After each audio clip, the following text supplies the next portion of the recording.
We ask that you guide them, direct them in all that they say and all that they do. Through Jesus' precious name, amen. Amen. Members and guests will please remain standing as we are led in the Pledge of Allegiance today by the lady from the 52nd Delegate Side-Pole. Would everyone please join me as we pledge the flag? I pledge allegiance to the flag of the United States of America and to the republic for which it stands, one nation under God, indivisible, with liberty and justice for all. Members and guests may be seated. Reading of the Journal. Journal of the House of Delegates, Charleston, Monday, January 21st, 2019. Gentleman from the 53rd, Delegate Jennings.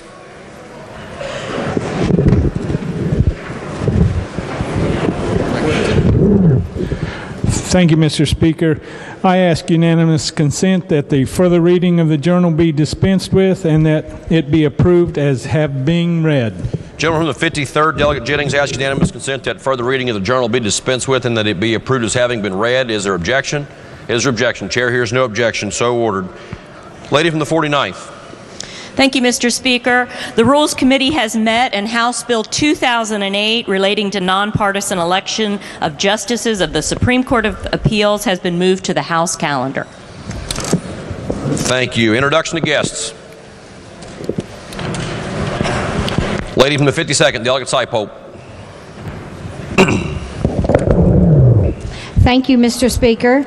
Today, I would like to introduce as a group of individuals from Preston County, along with Delegate Jennings.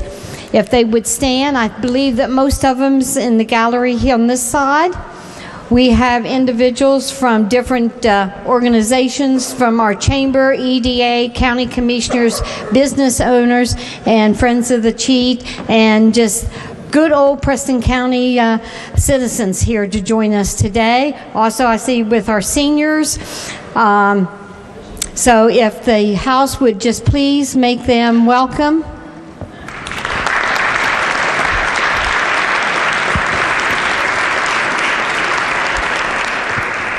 And if you haven't visited the hallway, we have sausage, gravy, and biscuits, no buckwheat cakes, but the biscuits has got buckwheat flour in them. So we're still going with the traditions. Please join them out in the hallway later in the day. Thank you. Gentleman from the 14th, Delegate Butler. Thank you, Mr. Speaker. Joining us today with the PAGE program from Roosevelt Elementary School, we have Caleb Jones and his mom, Ashley, if Caleb would stand up, and Justin Saxon, his mom Amy, and his dad C.W. Saxon. Would the House please welcome them?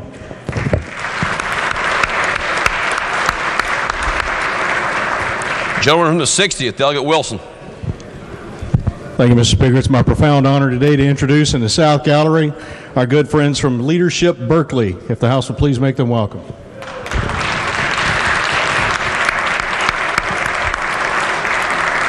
Gentleman from the 51st, Delegate Hanson.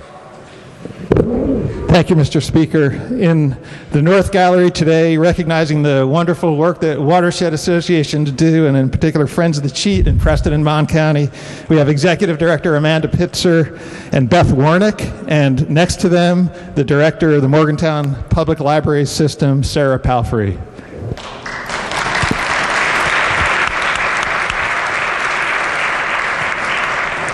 Lady from the 51st, Delegate Walker. Thank you, Mr. Speaker. On Mon County Day, I would like to have everyone please to give a warm welcome to Dave Lowry, the president of Local 1058 with the United Mine Workers. Also, Nancy Jameson, the president of Mon Preston Central Labor Council. Mina Ryan, Sylvia Dow, and last but not least, my mother is also accompanied with my son, Derby Bernard, today in the South Gallery. Thank you. Please stay in, Mom.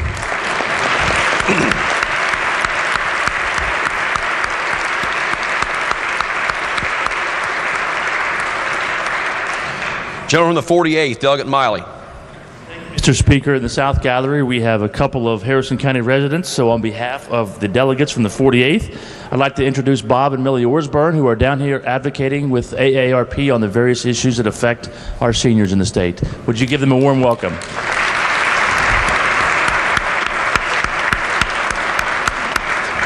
Gentleman from the 42nd, Delegate Campbell. Thank you, Mr. Speaker. On behalf of Delegate Lavender Bowe and myself, we'd like to welcome Danny Gray from Rodsford, who's an AARP volunteer. Will the House please make him welcome? Gentleman 17th, Delegate Lovejoy. Thank you, Mr. Speaker. On behalf of the Wayne County delegation, pleased today to welcome some pages from Kellogg Elementary. If the pages would stand, and also to their chaperones in the gallery, Harrison Riggs, Nick Hurley, Cameron May, and Colton Early. Glad to have you. Please make them feel welcome.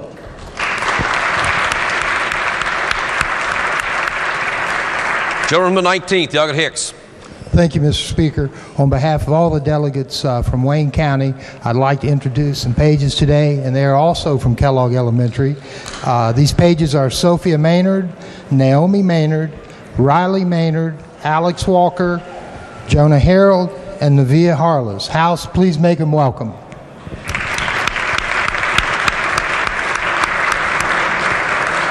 The gentleman from the 51st, Delegate Williams. Thank you, Mr. Speaker. I'm glad to have a very special guest with me today in the South Gallery, my father, Jacques Williams. If he would please stand, and if the House would make him feel welcome.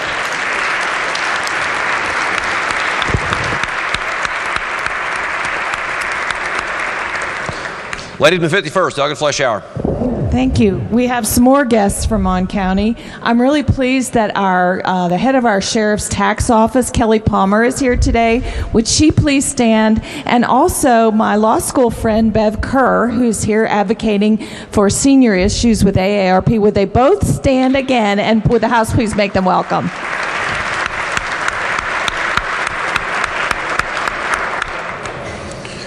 Gentleman from the 5th, Delegate Pethel.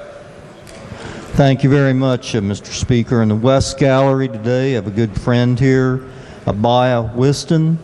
If he would please stand, he's a senior at West Virginia Wesleyan College, and he's here observing the legislative process today. Please make him welcome.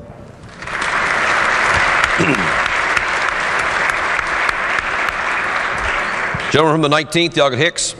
Thank you, Mr. Speaker. Additionally to the previously announced pages, we have a young lady by the name of Emily Manier, and she is a special guest. Her grandparents are dear friends of mine. House, please make Ms. Manier welcome.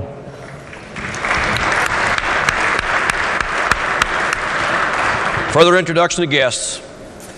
If not, report to standing committees. Committee on Education has had under consideration House Bill 2009, creating a new category of innovation in education grant program. Reports the same back with recommendation that it do pass. Report to be received. Committee on Judiciary has had under consideration House Bill 2527, relating to forgery and other crimes concerning lottery tickets, and House Bill 2509, clarifying that theft of a controlled substance is a felony.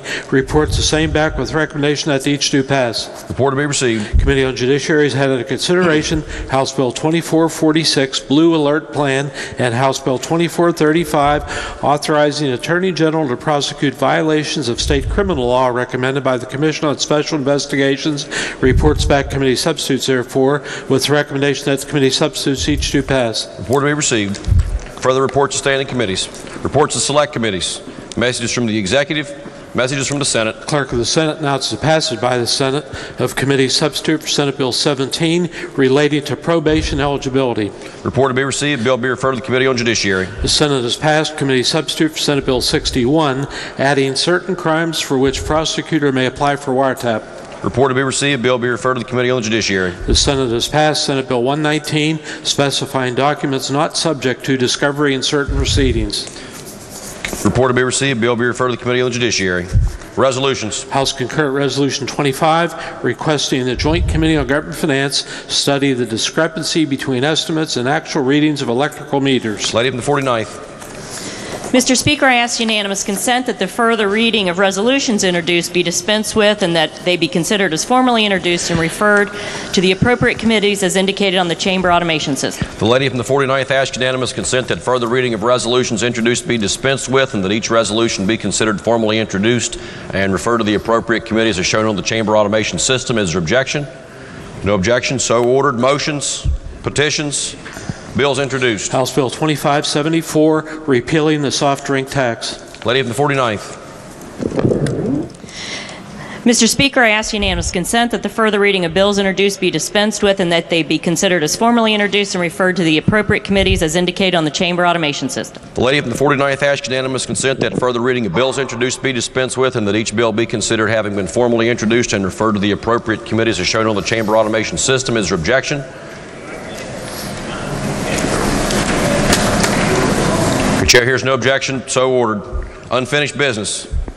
Bills on third reading. Committee substitute for House Bill 2362 relating to procedures for voting an emergency absentee ballot by qualified voters. Chair recognizes the gentleman from the 35th, Doug Capito, to explain Thank you very much, Mr. Speaker, and good morning, ladies and gentlemen.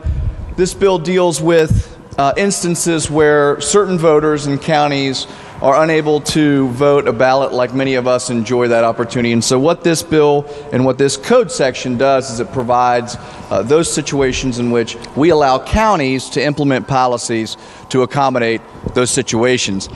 This will be known as the Ardella Miller Memorial Act, as we learned yesterday. Currently, county commissions may adopt policies that extend to those that are to vote an emergency absentee ballot to those that are in hospitals and nursing homes, essentially. And what we're doing today is we're adding to that list to add instances where individuals are unable to make it to vote due to 3 different reasons, and I'll read those, and those will be in front of you on the bill as well. If an individual is unable to make it to the polling place or is prevented from traveling to a polling place because of illness, injury, or other medical reasons, or 2, physical disability, or 3, immobility due to extreme advanced age. Mr. Speaker, that's the bill, and I urge passage. The question before the House is, shall the bill pass? Are there members who wish to speak to the passage of the bill?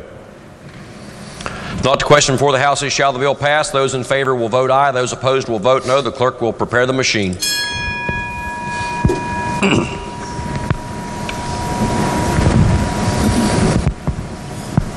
Has every member voted? Has every member voted? If so, the clerk will close the machine and ascertain the result on that question. 97 yeas, 0 nays, 3 members absent not voting. More than a majority of those present having voted in the affirmative, the chair declares the bill passed. Clerk will please report the title. Committee substitute for House Bill 2362. Are there amendments to the title? If not, the title is read by the clerk will be and remain the title of the bill. The clerk will please communicate the action of the House to the Senate and request concurrence therein. Bills on second reading. Committee substitute for House Bill 2095, assessing the college and career readiness of 11th and 12th grade students. Are there amendments? No. Bill will be advanced. Committee substitute for House Bill 2193, providing a specific escheat of U.S. savings bonds. Are there amendments? Delegate Schott and Fast move to amend the bill. This is HFA Schott and Fast 1-22, number 1. Does the gentleman from 27th wish to explain the amendment? Is there objection? Chair hears no objection. Thank you, Mr. Speaker. And to the members, although if you look at the amendment on the chamber automation system, it looks like a very complex amendment, but in fact it basically is just restructuring the bill and clarifying the intent. There was some discussion in our committee that this bill might be better crafted, and that's what we've attempted to do with the amendment, to clarify. And let me just briefly explain the purpose of the bill so you can keep the amendment in its context. The bill seeks to address a situation in which United States savings bonds are unclaimed for a period of time after their maturity. We learned it during the committee that bonds do not gain interest or earn interest indefinitely into the future. Usually they have a term, 10 years, 20 years, 40 years, whatever, and then the interest stops.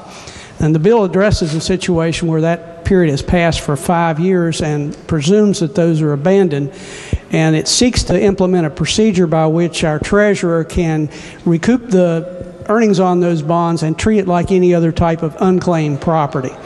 There was concern that the bill did not clearly indicate that the treasurer first had to go through a due process proceeding by which he would attempt to notify the last known address, the last known owner of the bonds, so that person could come in and intervene and seek to redeem these bonds. And only after that process was completed would the treasurer then been deemed to be the owner of the bond. And the critical element of this is that the U.S.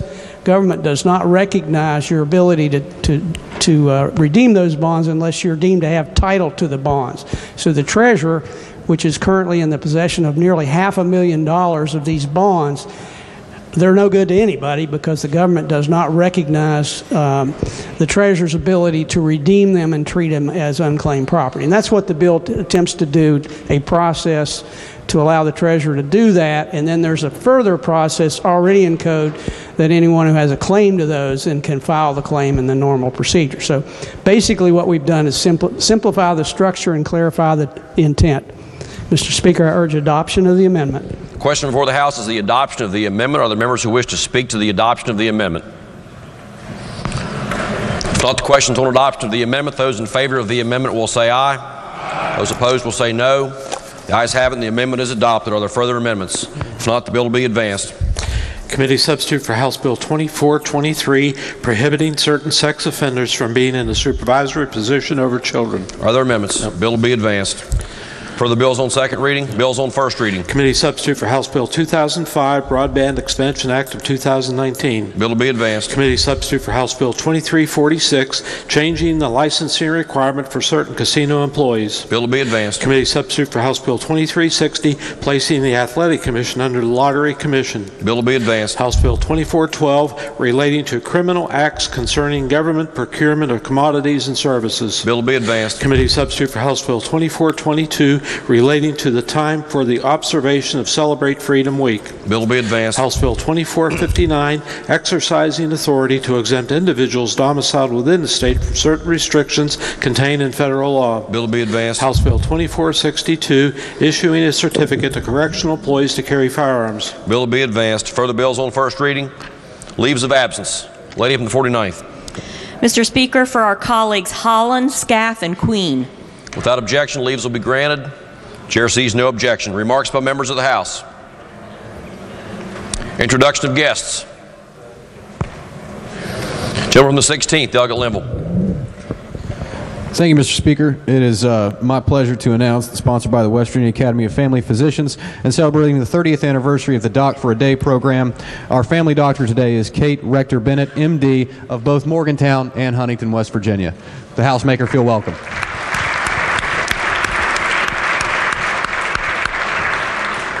Are there further introductions of guests? If not, miscellaneous business. Lady from the 49th. Thank you, Mr. Speaker. I move, subject to announcement, the House adjourn until 11 a.m. Wednesday, January 23rd. Lady from the 49th moves that, subject to announcements, the House stand adjourned until 11 a.m. on tomorrow, Wednesday, January 23rd. Are there announcements? Gentleman from the 10th, Delegate Chris. Thank you, Mr. Speaker. Your Committee on Finance will meet Wednesday morning at 9 a.m. for the Department of Commerce budget hearing, and will meet immediately following the morning budget hearing to consider legislation. The agenda is posted. Finance will also meet Wednesday afternoon at 2 p.m. for the Department DMAPS hearing and at 4 p.m. for the Public Service Commission. Thank you, Mr. Speaker.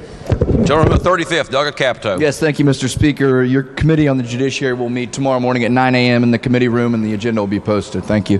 Gentleman from the 21st, Delegate Dean. Thank you, Mr. Speaker. Your Committee on Education will meet tomorrow morning at 9 a.m. in the House Education Committee room. The agenda will be posted. Lady from the 38th, Delegate Graves. Thank you, Mr. Speaker. Your Committee on Pensions and Retirement will meet today at 4 p.m. in the House Finance Committee room, and the agenda has been posted. Gentleman from the 28th, Delegate Pack. Thank you, Mr. Speaker. Your Committee on Government Organization will meet today, tomorrow at 9 a.m. in the Government Organization Committee room. The agenda will be posted. Additionally, Mr. Speaker, Republican members of this House will caucus here in the chamber, and we will begin promptly at 11:45. Gentleman from the 25th, Delegate Painter. Thank you, Mr. Speaker. Your Committee on Veterans Affairs and Homeland Security will meet Thursday, 1 o'clock at House Ed, and the agenda is posted. Gentleman from the 41st, Delegate Hill. Thank you, Mr. Speaker. Your Committee on Health and Human Resources will meet today at 2 p.m. in room 215E. Republican members will caucus at 1:30 in the Chairman's office. Lady from the 3rd, Delegate Storch. Thank you, Mr. Speaker. Your Committee on Political Subdivisions will meet at 1 o'clock today in House Education, and the agenda is posted. Lady from the 32nd, Delegate Staggers. Thank you, Mr. Speaker. The Democrats on Health and Human Resources will caucus today in room 230 East. Thank you. Gentleman from the 50th, Delegate Caputo. Thank you very much, Mr. Speaker. Democratic members of this House will caucus today at 11:45 in House Government Organization 215E. House Democrats at 11:45. Gentleman 25th, Delegate Painter. I'd like to make a correction on that. Your meeting for the Veterans and Homeland Security will be Wednesday instead of Thursday. Are there further announcements? Are there further announcements? Gentleman 22nd, Delegate Jeffries. Thank you, Mr. Speaker. I'd like to wish my colleague over in the 16th District, Daniel Linville, a happy birthday. Are there further announcements?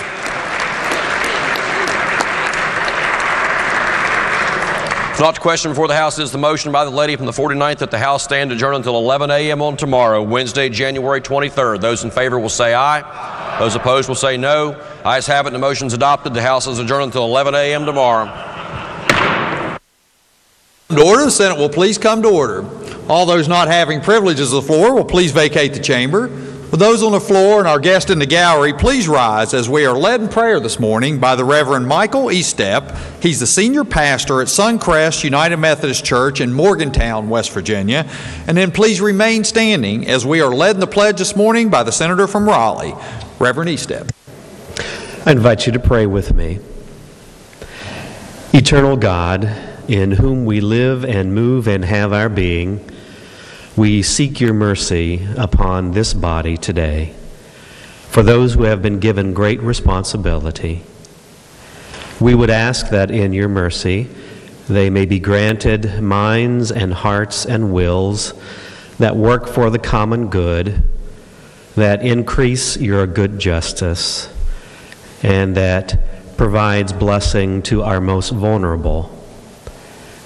Grant us this mercy so that our state, our beloved state, might flourish and we might rejoice.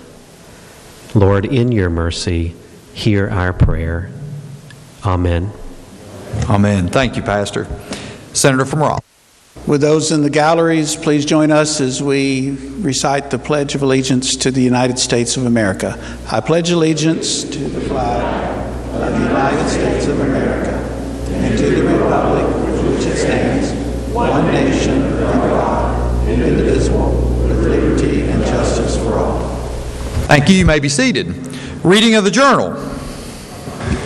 West Virginia Legislature Senate Journal, Monday, January 21st, 2019. The junior senator from the 8th requests unanimous consent that further reading of the Journal be dispensed with and that it be approved as having been read. Is there objection? Chair hears none, so ordered. Introduction of guests. On behalf of the Senate, it is my pleasure to welcome our honorary pages for the day. Please stand and be recognized as your name is called. As the guest of the senior senator from the 17th, we have Aiden Saney. As guest of the senior senator from the 8th, we have Lauren McClung. And as guest of the junior senator from the 17th, Jesse Riley. If they would all please stand, the Senate give them a warm welcome.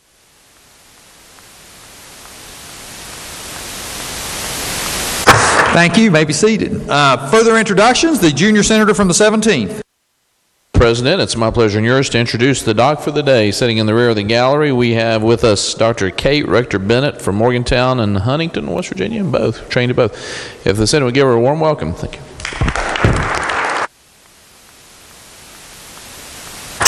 Further introductions.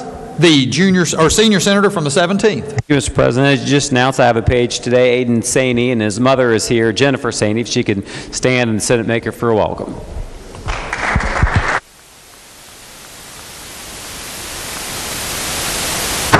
Further introductions. The junior senator from the 17th. Thank you, Mr. President. We also have the parent of one of our pages, Mike Riley, sitting in the gallery. And I'd also like to mention that our page, Jesse, just got his Eagle Scout, if I'm not mistaken. But we'd like to give his dad a warm welcome and congratulate Jesse on his Eagle Scout.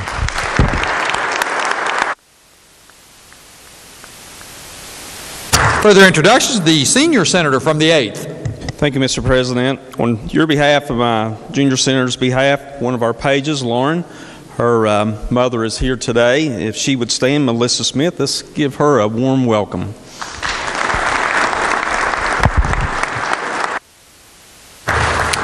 The senator from Harrison County.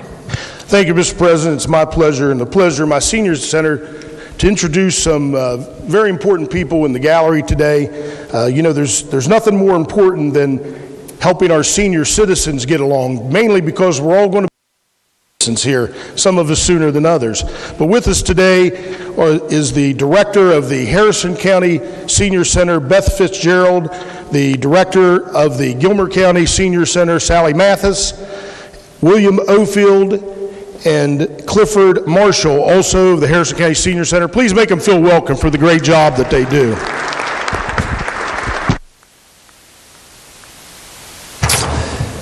Further introductions. Communications from the House.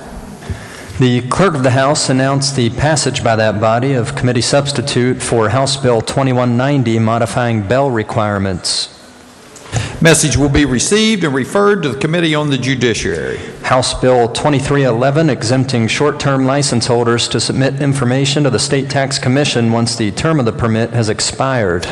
Message will be received and referred to the Committee on Government Organization and then to the Committee on Finance.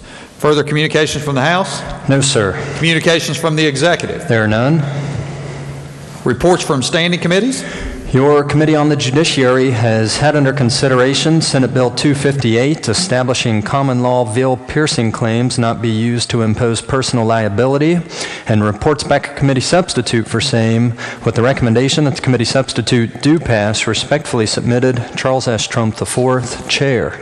Report will be received. Your Committee on the Judiciary has had under consideration Senate Bill 264, requiring courts to order restitution to crime victims, and reports back a committee substitute for same, with the recommendation that the committee substitute do pass, but under the original double committee reference, first be referred to the Committee on Finance. Respectfully submitted, Charles S. Trump IV, Chair. Report will be received and under the bill's original double committee reference be referred to the Committee on Finance.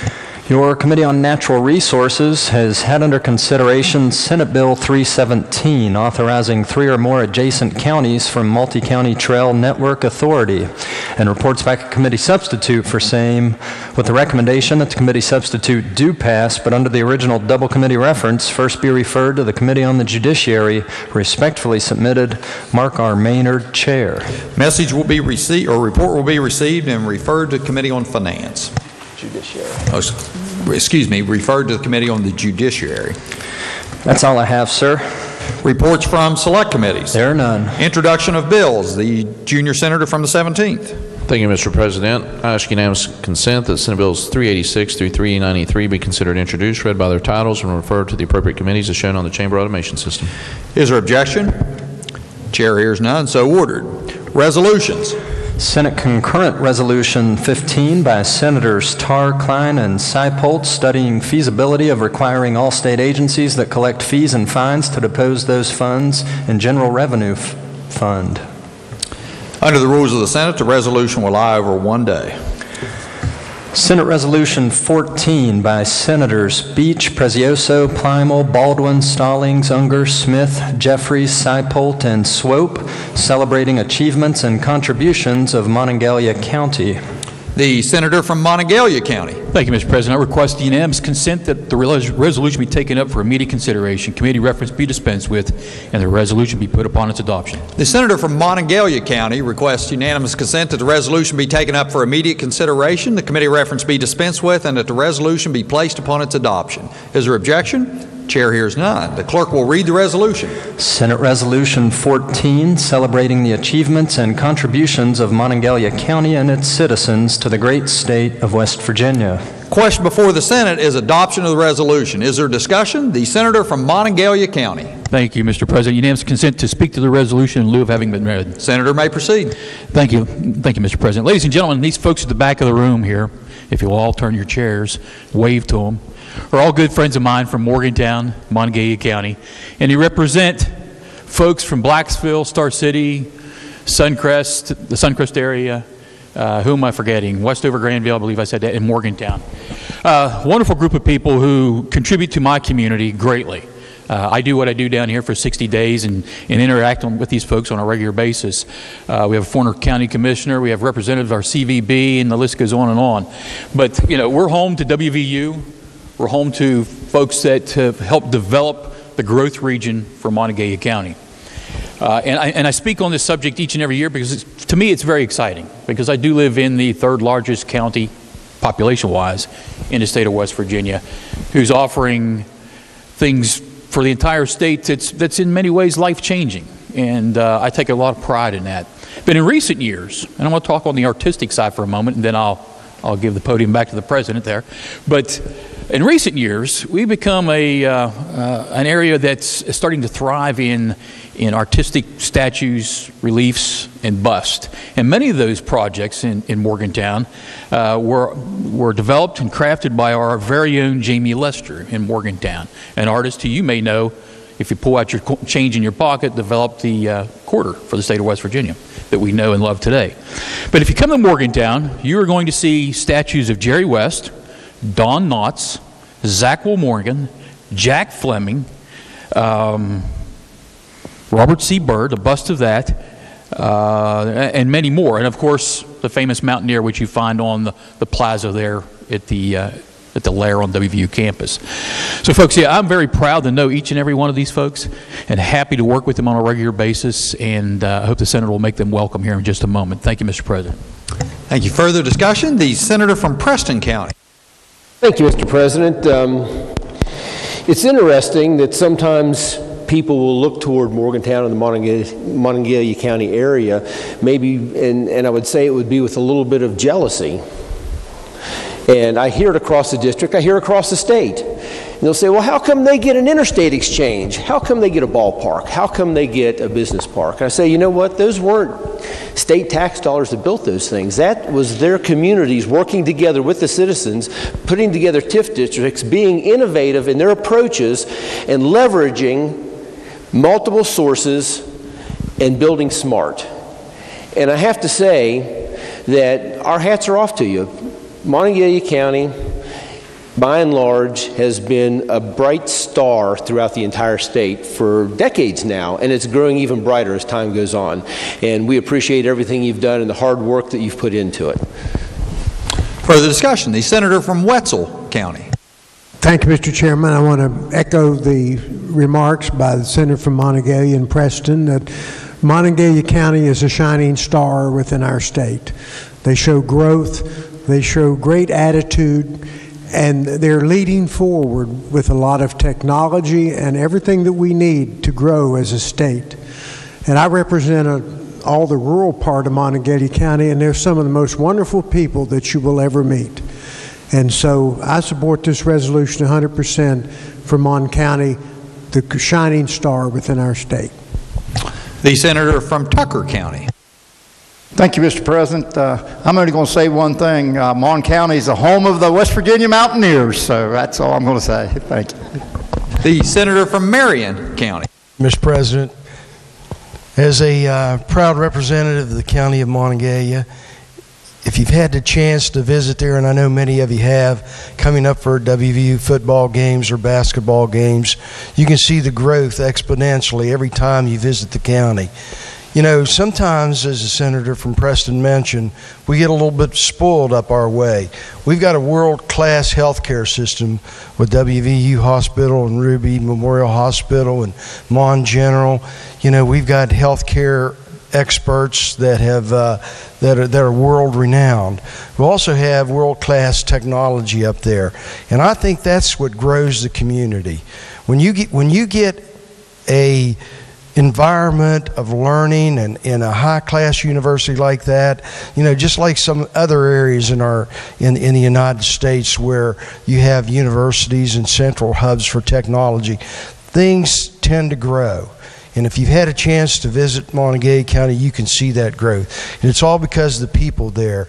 They're all engaged. They work cooperatively together on the state level, the county level, the city level, and they work together to make Monongalia County, Morgantown, the best that it can be. And it is a shining example throughout the state of West Virginia.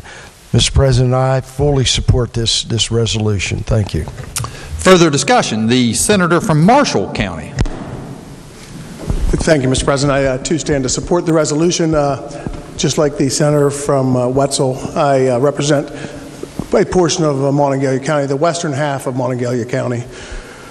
I started my education career at WVU, and I am very thankful that I did, and I'm thankful what they have to offer. Like the senator from Marion, I'd like to commend not just the university, but the medical facility there. I recently took a tour of some of their new cardiothoracic surgical suites in the hospital and the way they do business there. It's like a 5-star hotel with some of the best doctors in the world, not just in the country, in the world. And it's something to see, and any one of us or any one of you all would be very welcome to tour that facility. They would be very happy to have you, just because they're very proud of it, and they should be. Speaking to the western half of the county, which I represent, which is not where the university is, there are very strong communities with great people that I knew nothing about until I started driving around them back in the 2016. So I would like to strongly support this resolution and commend Monongalia County on a job well done. Further discussion? Further discussion? Not, the question before the Senate is adoption of the resolution. All those in favor will say aye. Those opposed, no. The ayes appear to have it. The ayes do have it. I declare the resolution adopted. The junior senator from the 17th. Thank you, Mr. President. I ask unanimous consent that the eloquent remarks by our senators from Monongalia County, Preston County, Wetzel, Tucker, Marion, and Marshall be placed in the appendix of the journal. Is there objection? Chair hears none, so ordered. Junior senator from the 17th. Thank you, Mr. President. I move the Senate stand in brief recess for the purpose of presenting the resolution. The junior senator from the 17th moves that the Senate stand in brief recess for the purpose of presenting this resolution. All those in favor will say aye. Those opposed, no. The ayes appear to have it. The ayes do have it. I declare the Senate in brief recess to present this resolution.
Senate will please come to order. Senate will please come to order. Further resolutions? Senator from Jefferson County. May I ask for unanimous consent to return to the second order of business for the purpose of an introduction? Is there objection? Chair hears none. Senator may proceed. Thank you. I just noticed that the superintendent of Berkeley County Schools, Manny Arvon, is up here, and with Pat Murphy, one of our state board members and former delegate. Would they please stand so the Senate can make them feel welcome?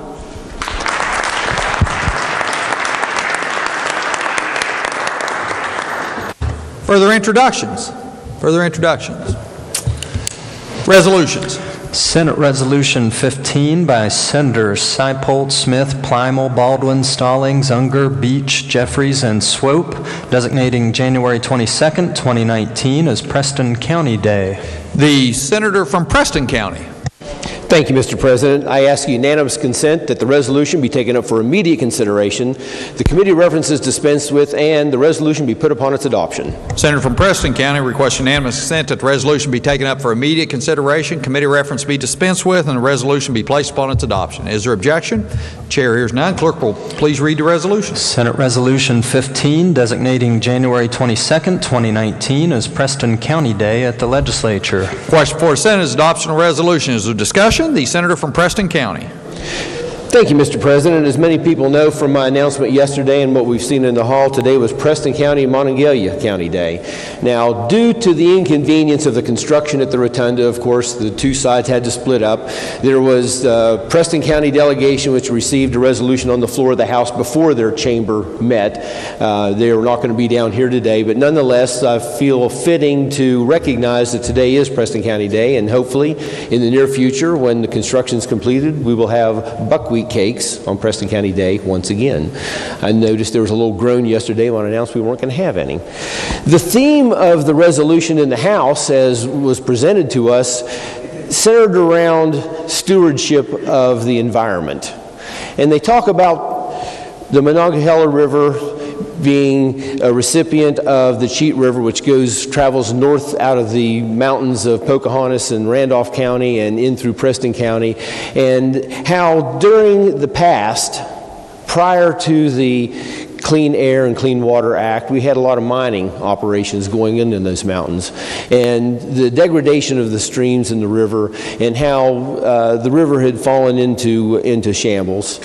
But the beauty of the story is how in the past 10 to 15 years, through the efforts of many volunteer groups, through the efforts of the DEP, through the efforts of the state, we've cleaned up that river. And now the lower portion of the Cheat River, which was once considered to be dead, there was really almost no aquatic life in it at all, is now teeming with life. And it's used for many water sports. Many rafters and kayakers use that portion of the stream. And I consider that a success story. It's actually a driving force of much of the tourism in Preston County and throughout our part of the state, known as one of the better whitewater rivers to raft.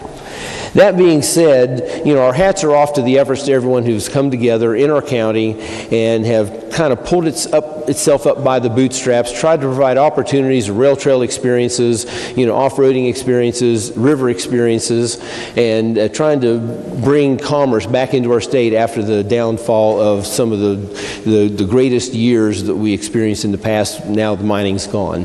That being said, Mr. President, I support this resolution and urge its adoption. Further discussion, the senator from Monongalia County. Thank you, Mr. President. To speak to the resolution as well. The gentleman in his earlier Monongalia County pointed out the fact that the folks are jealous of Monongalia County to some degree in Preston County. And I could say the same for Preston County, just simply because of the scenic beauty that Preston County has to offer. As we continue in our growth in Monongalia County, we're losing green space. And for a lot of us, including myself, that's a concern as we move forward in the next couple of decades, how much we do lose. But at the same time, we, as Mon and Preston County, we share a lot. We share tributaries, we share a trail system, we share a fantastic state forest, but more importantly, we share people. Because a lot of the folks in Preston County come to Morgantown, Monongalia County for jobs, and we're grateful for that. But that being said, we want to take care of the relationship we have with Preston County into the future. And the CVB, our chambers, do a wonderful organization, do a wonderful job of making sure that we are continuing that relationship and that what's good for one county is good for the other. And I fully support this resolution. Thank you, Mr. President. Further discussion is Senator from Tucker County. Thank you, Mr. President. I rise in support of the resolution also. Being born and raised and spending most of my life in Preston County until just the last few years, it's home to me for several years. And if you ever get a chance to go to Preston County, my colleague talked about the Cheat River, it's come a long way being cleaned up, and it's one of the best trout streams in the state at the present time. So if you have any trout fishermen in here, we have a group that's called Trout for Cheat that stalks the river. They tried to get the state to do it for years, and the state wouldn't do it because of concerns of being too large of a body of water and warm.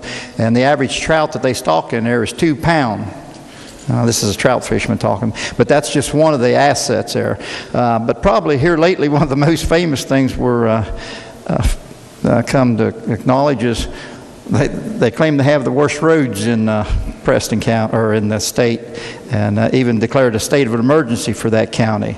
But even with that problem we have, which we're going to address this year, I'm sure.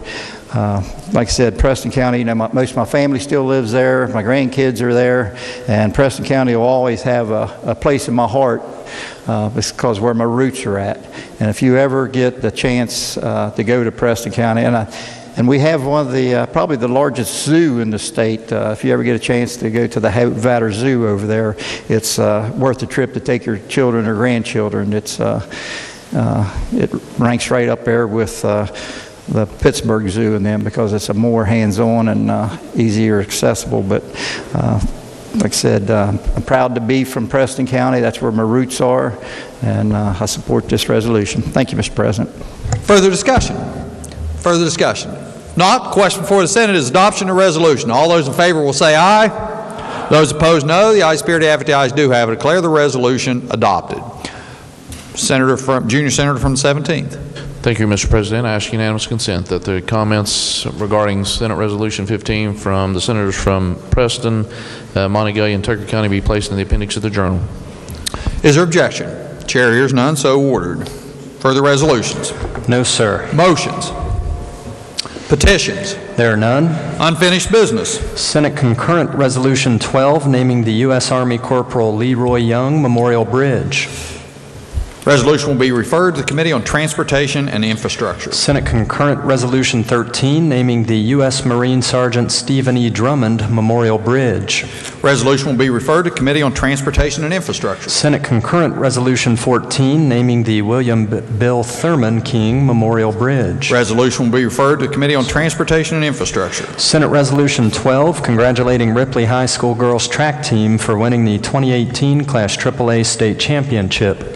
The Junior Senator from the 17th. The Junior Senator from the 4th. On behalf of the Senate President and on me as well. Junior Senator from the 4th requests unanimous consent that the resolution be taken up for immediate consideration, committee reference be dispensed with, and the resolution be placed upon its adoption. Is there objection? Chair hears none. Clerk will read the resolution. Senate Resolution 12, congratulating the Ripley High School girls track team for winning the 2018 Class AAA State Championship. Question for Senate is adoption of resolution. Is there discussion? The Junior Senator from the 4th. Okay, now I'm on. All right.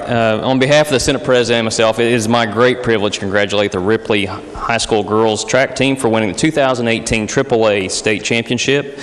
This Ripley High School girls track team had a remarkable year, which culminated in them winning the 2018 AAA State Championship.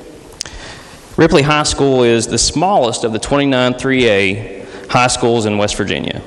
I want to take a moment to recognize the individuals on this team and just some of the remarkable individual performances on this team. The Ripley High School girls track team is led by coaches Crystal Cunningham, Carrie Starcher, and led by and consists of team members Allison Fields, Cassidy Miller, Olivia Miller, Grace Bumpus, Tori Starcher, Allison Knox, Parker Anderson, Olivia Gandy, Addison Wilkinson, and Aurora Huffman.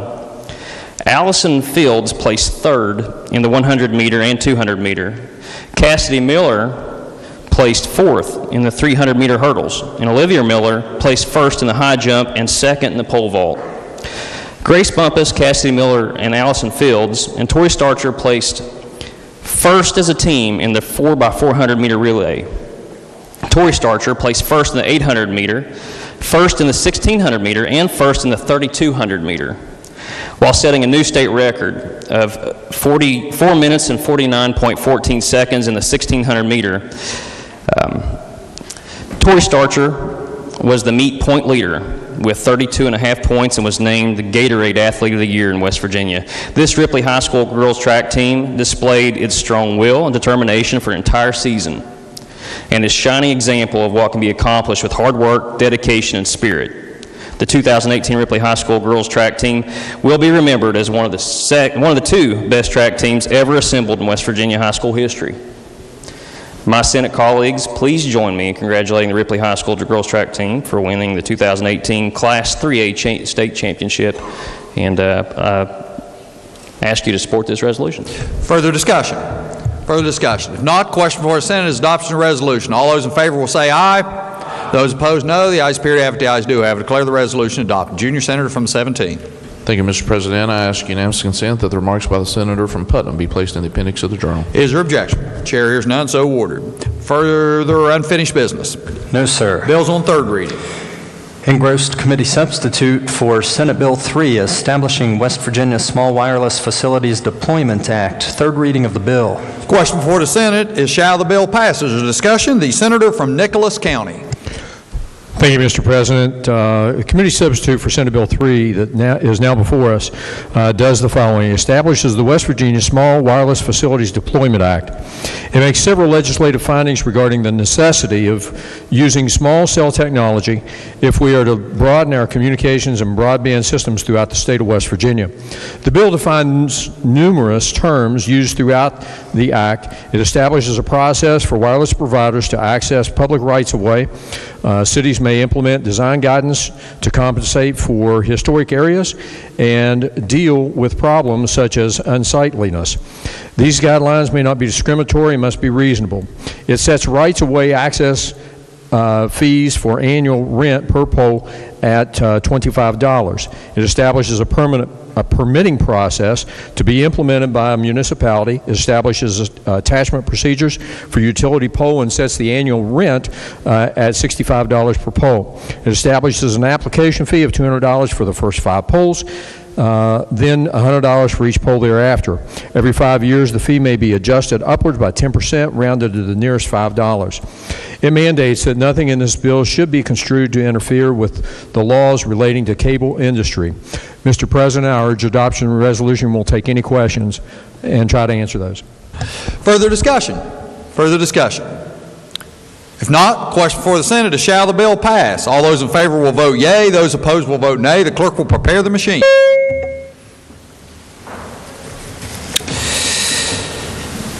Has every member voted? Has every member voted? If so, the clerk will close the machine and ascertain the results. On this question, there being 34 yea, 0 nay, 0 absent, not voting, more than the majority of those present and voting having voted in the affirmative, I declare the bill passed. The junior senator from the 17th. Thank you, Mr. President. I move that Senate Bill 3 be made effective from passage and request unanimous consent that the roll call used on passage of the bill be used to make it so effective.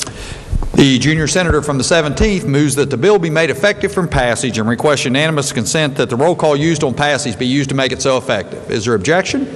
Chair hears none. On this question, there being 34 yea, 0 nay, 0 absent, not voting, more than 2/3 of those elected having voted in the affirmative, I declare the bill effective from passage. The clerk will communicate the action of the Senate to the House. Engrossed committee substitute for Senate Bill 62, requiring participation in drug court program before discharge of certain first-time drug offenses. Third reading of the bill. Question for the Senate is, shall the bill pass? Is there discussion? The senator from Morgan County. Thank you, Mr. President. The committee substitute for Senate Bill 62 would amend our state code by adding thereto a single new section in Chapter 60A. Chapter 60A is our West Virginia's version of the Uniform Controlled Substances Act. Article 4 are offenses and penalties. The new section would be designated as Section 407A. Section 407 of the Uniform Controlled Substances Act provides an opportunity for people who are first-time convicted of drug misdemeanors, possession offenses generally, to receive probation without an adjudication of guilt, and then ultimately expungement if they complete the probation successfully. Under current law in Section 407, that disposition is mandatory if someone asks for it, if their conviction is for less than 15 grams possession of marijuana. This bill will add a new section to right following it in Section 407A, and it will address the probation without adjudication and expungement for first-time drug offenders, possession of other controlled substances. And it references the sections of the code that include Schedule 1, Schedule 2, Schedule 3, and Schedule 4 controlled substances. And so what this bill will do is say that in order for someone to be placed on probation under one of those conditions, the court may impose as condition of probation, one, the evaluation for admission into a drug court program, if such program is available in the county or municipality in which the defendant resides, or two, be required to participate in drug treatment program if that's available in the county or municipality. So the statute makes it clear that this is available for municipal courts as well as our state courts, magistrate courts, and circuit courts, but gives in the discretion of the court, Mr. President, the opportunity for the court to order participation in one of those processes or programs. I'd be happy to try to answer questions, Mr. President. Otherwise, I urge the passage of this bill. Is there further discussion? Further discussion? If not, question for the Senate is, shall the bill pass? All those in favor will vote yea. Those opposed will vote nay. The clerk will prepare the machine. Has every member voted? Has every member voted? If so, the clerk will close the machine, ascertain the results. On this question, there being 34 yeas, 0 nays, 0 absent and not voting, more than a majority of those elected or voting having voted in the affirmative, I declare the bill passed. Clerk will communicate the action of the Senate to the House. Engrossed committee substitute for Senate Bill 152, relating generally to criminal offense expungement. Third reading of the bill. Question before the Senate is, shall the bill pass? Is there discussion? The senator from Morgan County.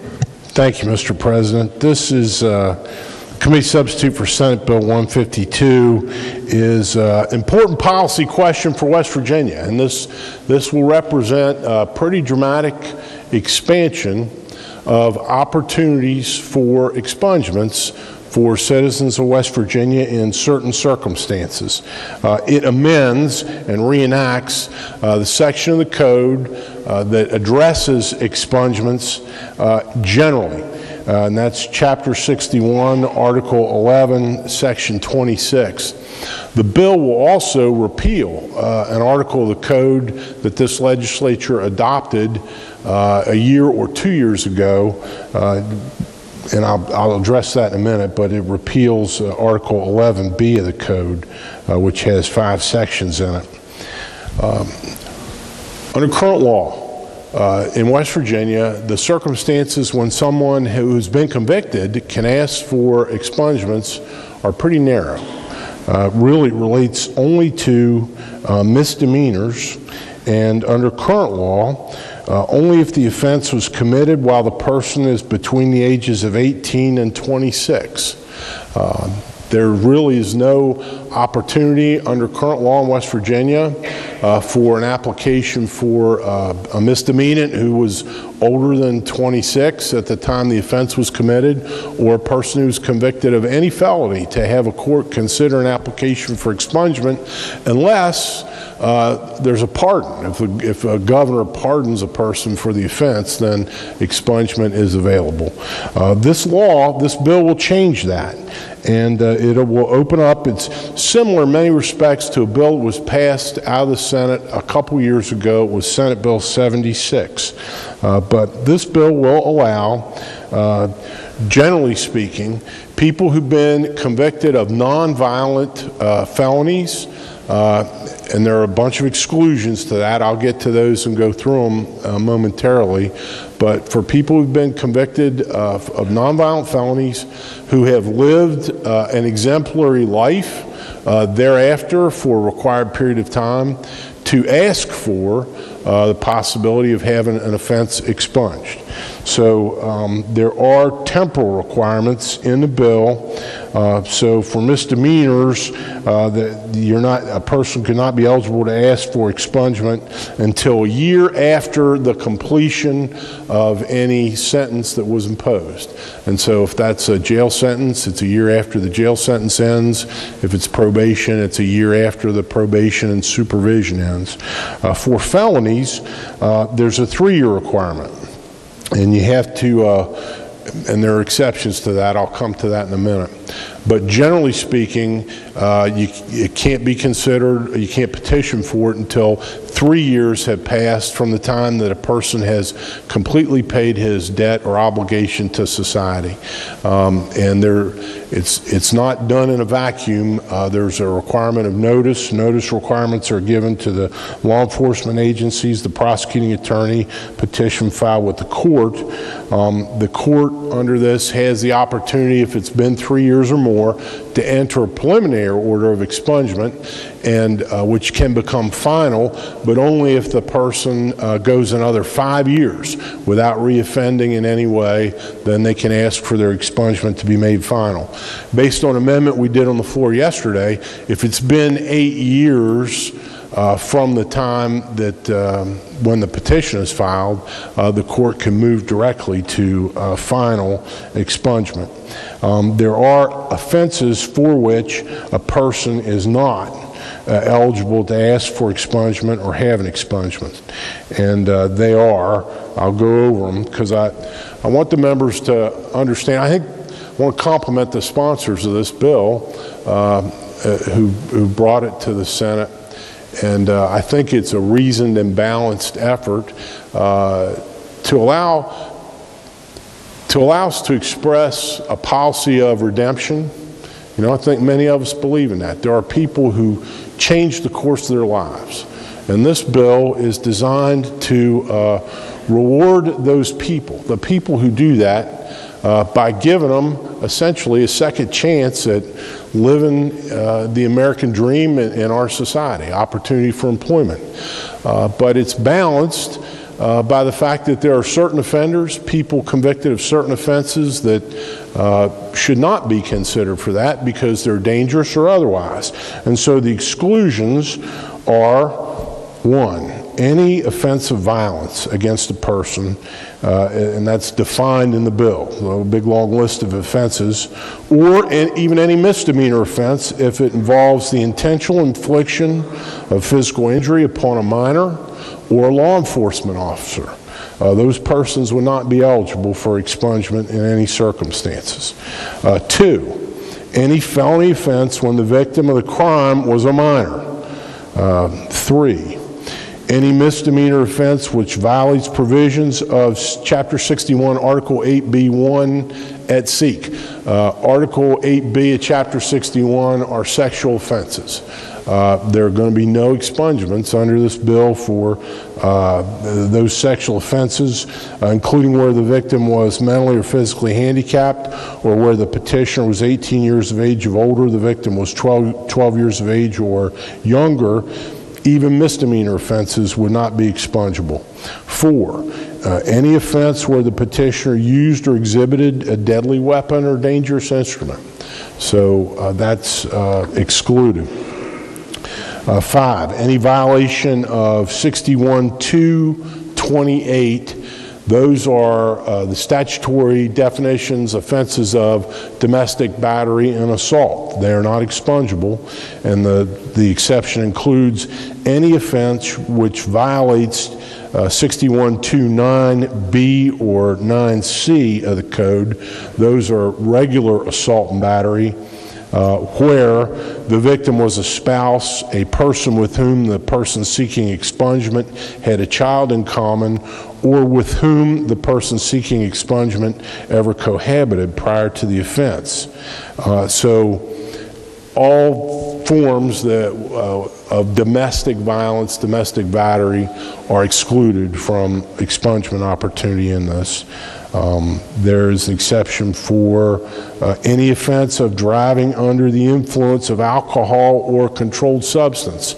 And the reason that's excluded is there is in Chapter 17C a DUI deferral program where there is an expungement available for first offense DUI within certain limits, but it's unnecessary to address DUI in this statute because it's covered elsewhere. Any offense which violates 17B43, those are offenses of driving without a license. Any offense which violates 61-812 or 61-819. Those two offenses are in the article of crimes affecting chastity, morality, and decency. 61-812 is incest. 61-819 is cruelty to animals. Those are not expungible offenses. 10, any offense which violates 17E of the code, I won't give you the whole code section, but it's a motor vehicle, part of the motor vehicle chapter, and it's there are offenses that would prevent somebody from getting a commercial driver's license, and if we make those expungible, the state would lose federal highway dollars, so we're not doing that. 11, any offense of conspiracy to violate a felony set forth in subdivisions 1 through 8. So if you conspire with another and you're convicted of that to commit one of those felonies, then those are not expungible. The process, Mr. President, would require a petition to the court for an expungement setting forth all sorts of data, name, address, information, and as I mentioned earlier, notice to service the petition on the superintendent of the state police, the prosecuting attorney, the chief of police, the municipal law enforcement agency, warden of any institution in which a prisoner was confined, the court itself. There's an opportunity for the state to object. If a prosecutor wants to object to someone's petition for expungement, he or she has an opportunity to do so, and then the court's required to hold a hearing and make decisions on it. The burden of proof for the eligibility and for the granting of an expungement is on the petitioner. The petitioner has to prove that he or she is entitled to it and eligible for it. And what a petitioner is required to prove includes the following: that the conviction are the only convictions against the petitioner, and that the conviction or convictions are not excluded from expungement. So I should take a moment to talk about that.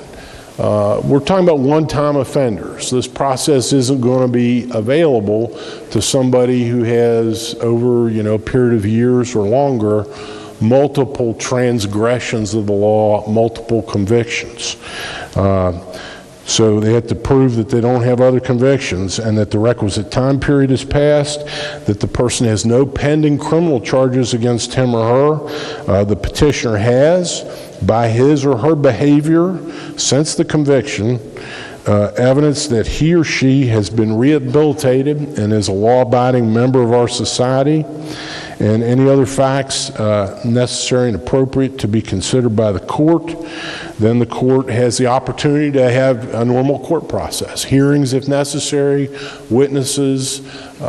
We're not making these automatic. They are discretionary with the court based upon the evidence, based upon what the court feels is necessary to balance the protection of our community at large against the opportunity of a person to have a fresh start.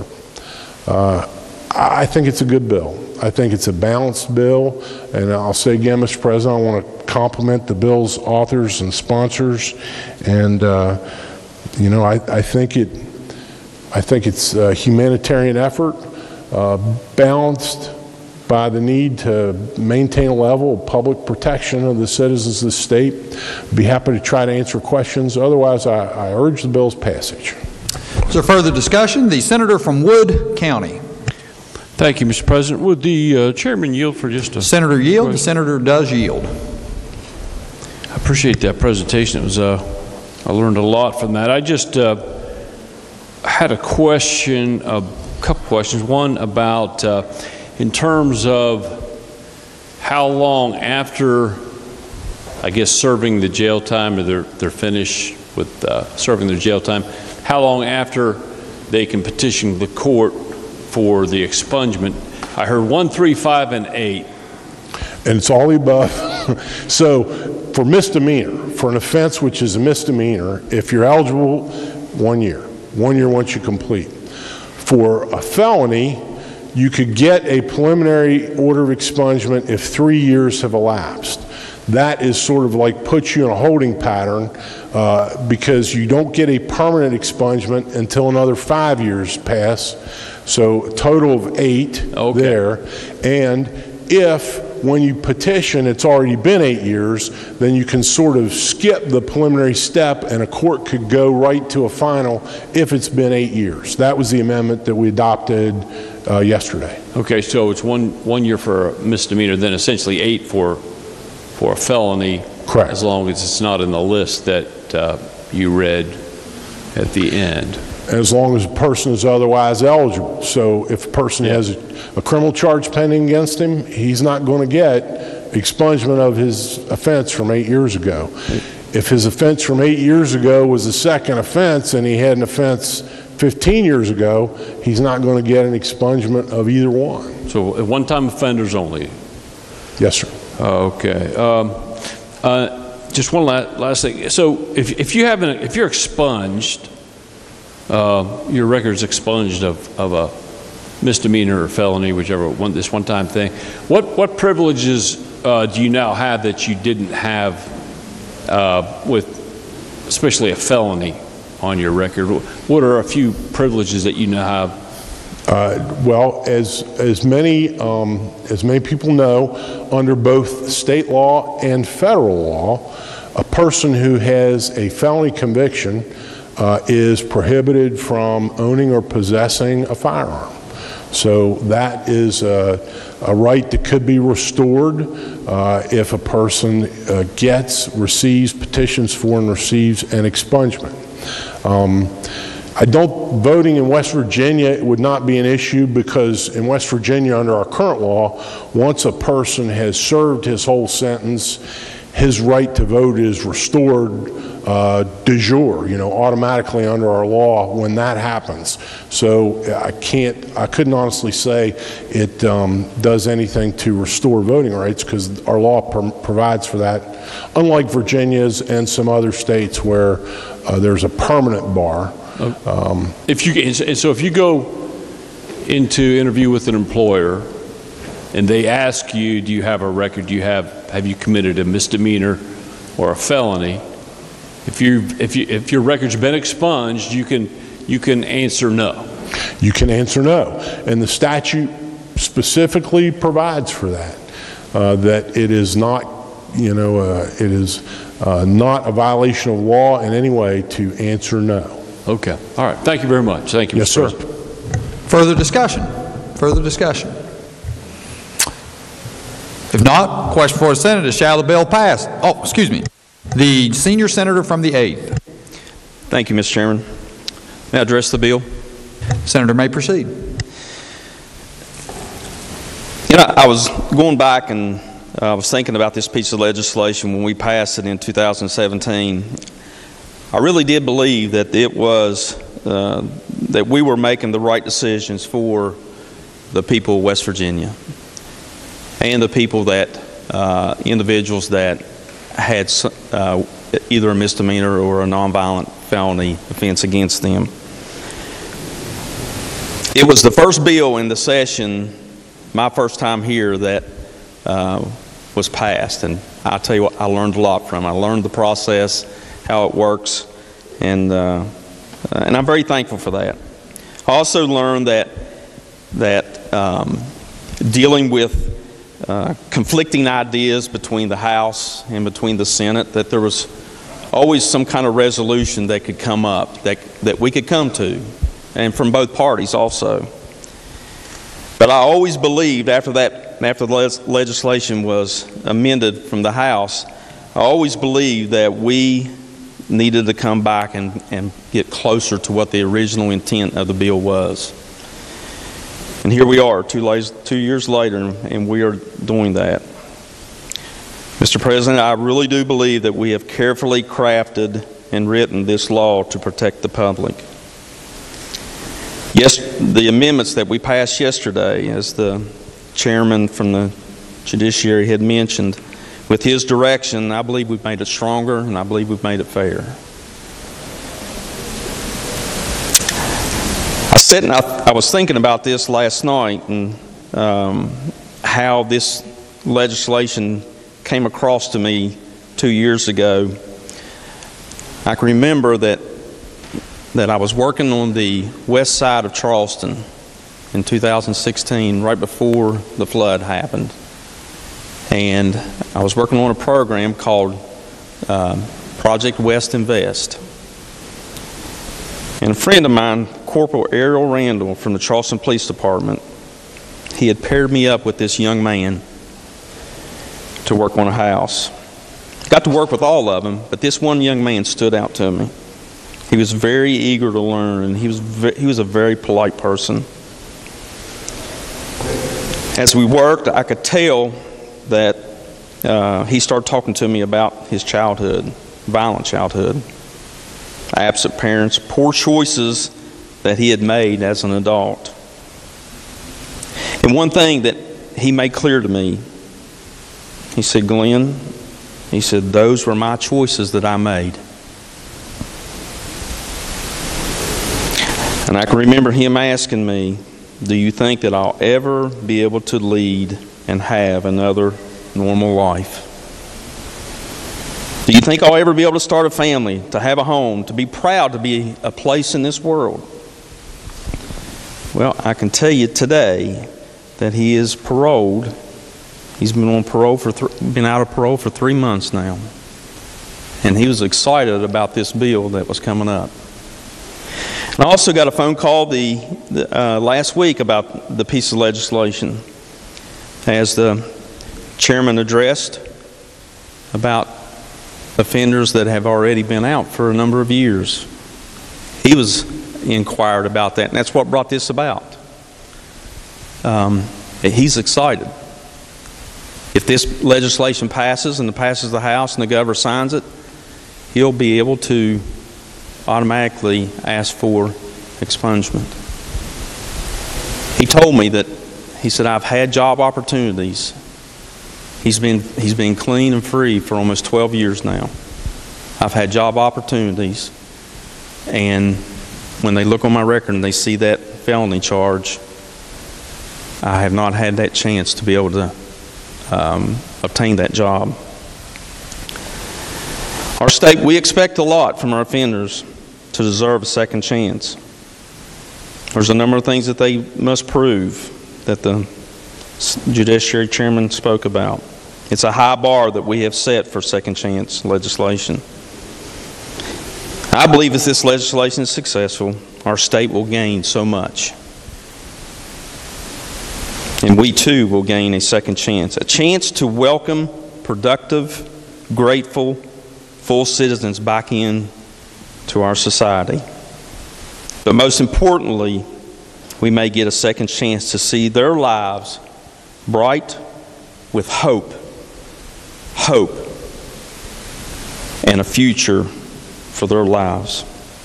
Thank you, Mr. President, and I urge passage. Is there further discussion before I recognize the senator from Morgan to close debate? Senator from Morgan. Thank you, Mr. President. Just two other things I should have mentioned previously about this bill. I mentioned when we started out that it repeals an article of code, and then I meant to come back to that, and I did not. The bill the legislature passed 2 years ago that started out in the Senate as an expungement bill ended up at the end of the legislative process being a bill that said you, instead of expungements, you could, court had the authority to reduce a felony conviction to an unspecified status of misdemeanor, which was a novel concept. That's what's being repealed in this bill. It's either expungement or not in this bill. And the language that was adopted by the legislature in statute 2 years ago, allowing felonies to be reduced to the status of misdemeanor is repealed. One other point regarding this bill that I should make is that specifically in the bill, the granting of an expungement does not restore or entitle anyone to collect a pension or other benefit from which he or she was disqualified by virtue of the conviction that is being expunged. So with those two additions, Mr. President, again, I would urge passage of this bill.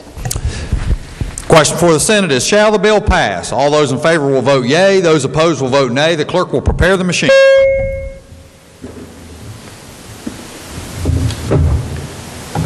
Has every member voted? Has every member voted? If so, the clerk will close the machine and ascertain the results. On this question being 33 yeas, 1 nay, 0 absent and not voting, more than a majority of those voting having voted in the affirmative, I declare the bill passed. Clerk will communicate the action of the Senate to the House.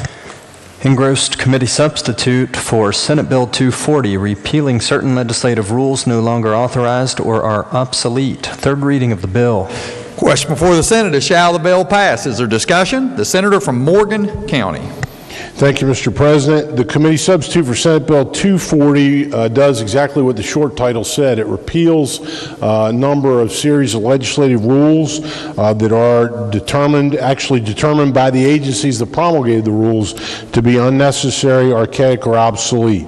There are 13 rules which are obsolete, no longer authorized.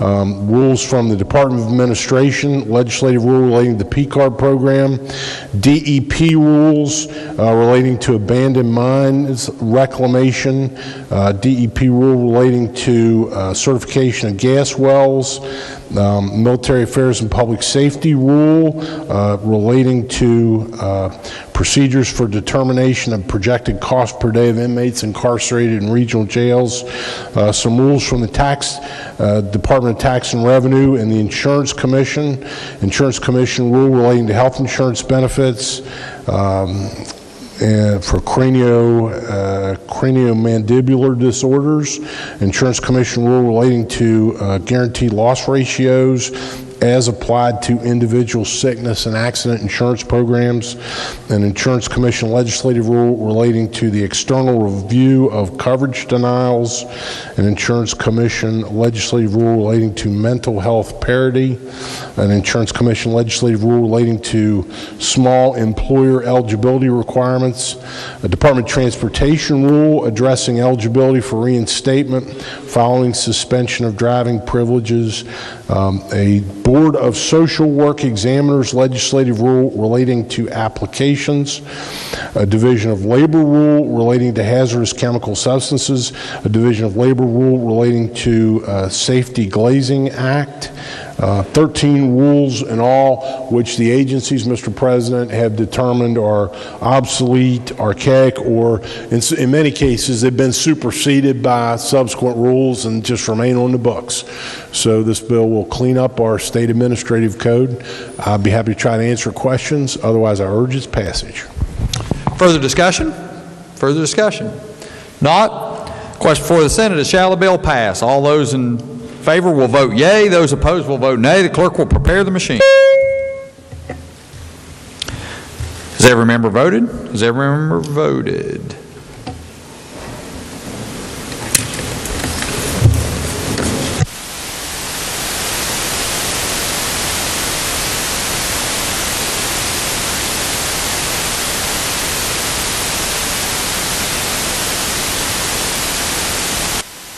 The clerk will close the machine and ascertain the results. On this question, there being 34 yeas, 0 nays, 0 absent and not voting, more than a majority of those present and voting having voted in the affirmative, I declare the bill passed. The junior senator from the 17th. Thank you, Mr. President. I move that Senate Bill 240 be made effective upon passage and request unanimous consent that the roll call used on passage of the bill be used to make it so effective. The junior senator from the 17th moves that Senate Bill 240 be made effective from passage and requests unanimous consent that the roll call used on passage be used to make it so effective. Is there objection? Chair hears none. On this question, there being 34 yeas, 0 nays, 0 absent and not voting, more than 2/3 of those elected having voted in the affirmative, I declare the bill effective from passage. Clerk will communicate the action of the Senate to the House. Are there further bills on third reading? No, sir. Bills on second reading. Committee substitute for Senate Bill 1, increasing access to career education training. Second reading of the bill. Are there amendments to the bill? Yes, sir. Senators Prezioso, Facemeyer, Ehlenfeld, Palumbo, Plymel, Stallings, and Unger move to amend the bill. The senator from Marion County. Thank you, Mr. President. I ask unanimous consent to explain the amendment in lieu of having it read. Senator from Marion County requests unanimous consent to explain the amendments in lieu of having them read, that all amendments be considered as one. Is there objection? Chair hears none. The senator may proceed. Thank you, Mr. President. Ladies and gentlemen of the Senate, over my professional career, I've had the privilege of working with a lot of students throughout West Virginia in the public school setting. We ran a very robust adult training program after the end of the Vietnam War. When all the soldiers were coming back and looking for employment, we provided them with all the amenities that they needed: federal financial aid, Stafford loans, Pell Grants, anything that we could do to help these individuals to go out and find employment. And I commend you, Mr. President, for this particular bill. You know, we certainly all here are in full support. We want to increase access to career education and workforce training. You know, that's what we're all about. We think that providing individuals the opportunity to get an education, to be well trained, not only helps business industry, it helps the state, it helps families, it helps our drug program. It's a win-win situation for everybody. As I look through this bill, I think that, you know, we have not fully developed the total intent of reaching out to all students in high school. And I don't think there's a fatal flaw in the bill. I do think that there may be some unintended consequences that we want to get over the hump. You know, the legislation being developed is to develop a skilled workforce so students can afford the opportunity to obtain an associate degree or certification in a skilled area, occupational or applied technology. Now, you know, just because you receive an associate degree doesn't mean that you have a skill. And I know there are provisions in this bill that allow the governor's development office to glean what jobs are out there and make a pathway and a career way. And as I look through the bill, I would like to draw your attention to Article 2E. I believe it's on page 7.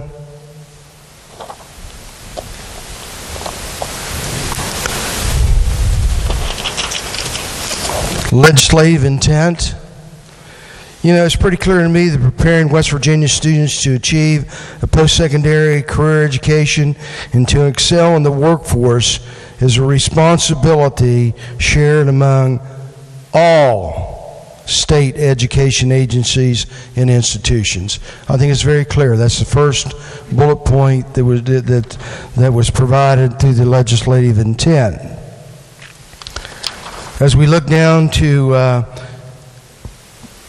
on page 8, programs which create clear and efficient pathways that begin during secondary education and lead to obtaining advanced certification and associate degrees will increase the number of students and ultimately obtain a post-secondary credential or degree.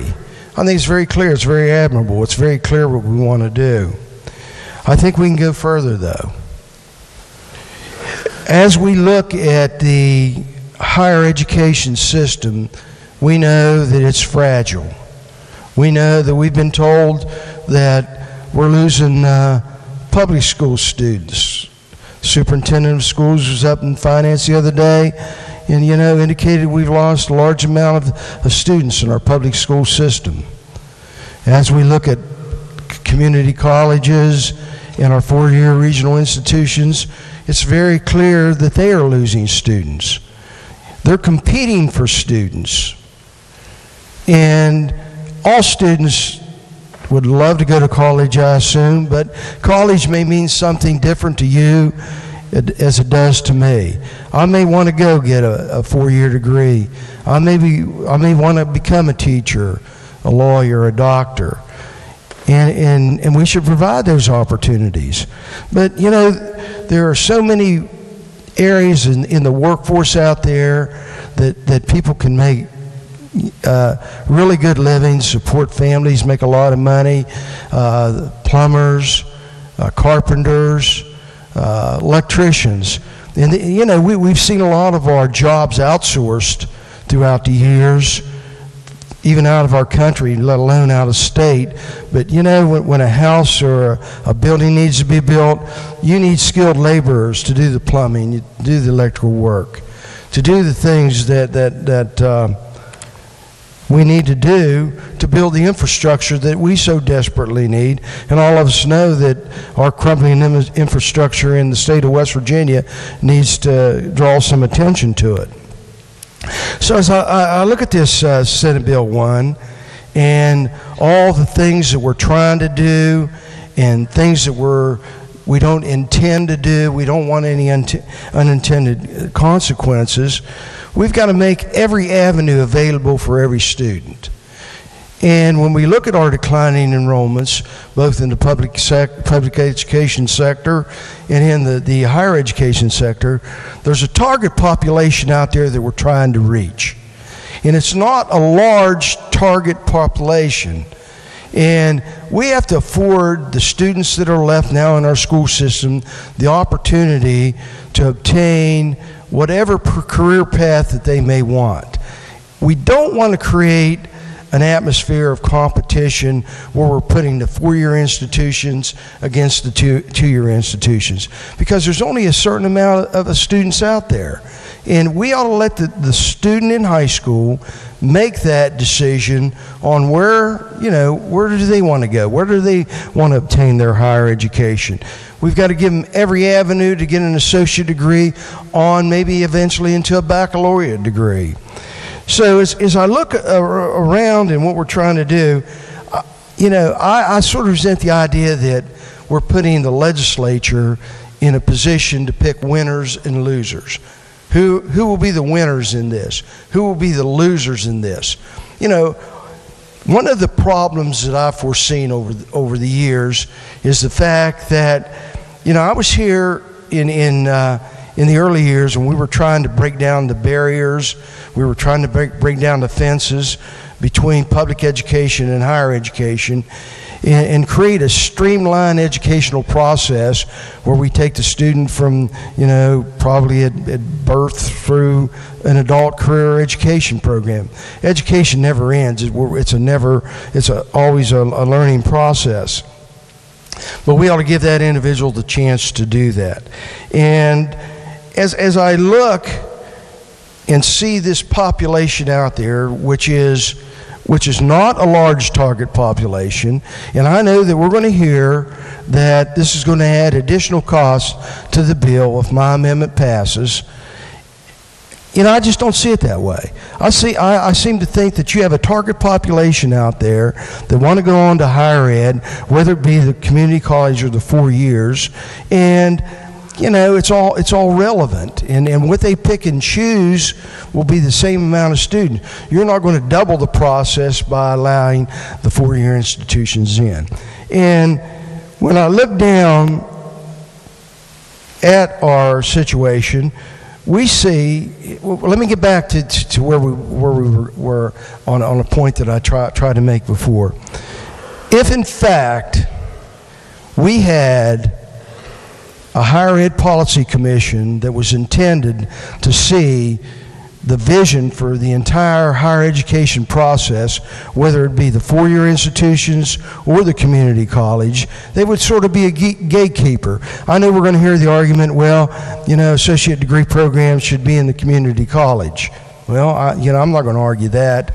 But in fact, if there are no community colleges, should the 4-year regional institutions be able to offer the associate degree? But if there were a gatekeeper that looked down both on the 4-year institutions and the community college and say, look, we're going to make this where you're going to do the associate programs, you're going to do the baccalaureate programs, the master's programs, the doctor's programs, or whatever. But we don't have that. We've created a silo, whereas we have the 4-year regional institutions under the Higher Ed Policy Commission. They determine what classes should be and so forth. And then we have the Community and Technical Commission that looks over the the community colleges and tech ed centers. So we have a sort of a fragmented environment where we built these silos and they're competing, and we can't do a lot about that now. The horse is out of the barn. As I look, there are several 4-year institutions that have associate degrees. And I may be wrong about these. I'm sure that if I am, you'll correct me. Shepherd, Marshall, Concord, Bluefield, Glenville, Fairmont State. I know that Glenville doesn't have a community college component. Neither does Concord and Bluefield. And when I look at, I can speak to Fairmont State because I'm on that campus a lot. They offer associate degree programs in fields like construction management, child care, nursing programs. Their nursing program leads on to a baccalaureate degree and things of that sort. So why should we hamper any student that has the opportunity maybe to go to Concord or Bluefield or Glenville where there is no community college component, give them the same ability to go on and get a skill area? As I wrote the amendment, I didn't want to add a lot of additional costs because I assume that will be the argument. So I put a little caveat in here. Only existing associate degree programs in 4-year colleges will be eligible to receive the benefits of this bill. No new programs in 4-year colleges. So that should keep the cost down. So, Mr. President, as I look at this, I commend you again for the opportunity. We see the benefits of our promised scholarship and our education programs that allow students to get an education. And I want to continue to do this and support this wholeheartedly, but I think it could be just a little bit better. And how you could argue with affording students the opportunity to choose a career path in the applied or technology fields and to receive a free education is beyond me. So I stand in full support of this amendment, and I hope everyone agrees with me. Further discussion? The senator from Jefferson County. Thank you, Mr. President. Would the senator yield for a follow-up question? Senator yields. Senator does yield. So you just mentioned the Promise Scholarship, and do you know what other programs we have to help students who are going to a 4-year institution? Yeah, there are other grant programs. We've tried over the years to put as much money in. We see the benefit by giving students the opportunity to get tuition help and things of that sort. Okay, and you can't specify what all of those programs are? Do you know? I can't. No, not off the bat. I don't. Okay. Well, may I speak to the amendment? The senator may speak to the amendment. Okay, thank you. So I applaud the senator's attempt to want to include all students. And of course, we are, as a body, trying to support all students in their education. Currently, we have many programs available to help fund education for the four-year institutions. In addition to the Promise Scholarship and Pell Grants, there are many opportunities for those students. But the perception that we are competing for students, this bill is specifically geared toward... The senator from Marion has risen for what purpose? Question. As soon as the senator Lady finishes, the senator may finish her remarks and then she will yield. Sir, thank you. Yes, thank you. The institutions that I'm sorry, I got confused with the interruption. The student population that we are focusing on in this bill is a very particular population. It is a population of students who do not necessarily are going to receive a Promise Scholarship, a Pell Grant. Any of those things are available for traditional students who graduate from high school and immediately go into an institution. This is really geared to those adults who their education was interrupted, or they just do not have the funds, and maybe their grades weren't the greatest. Students who really need help to be able to get that two-year degree. And in terms of the jobs, which the senator mentioned, we're not talking just about plumbers and electricians, although those are great careers and fields.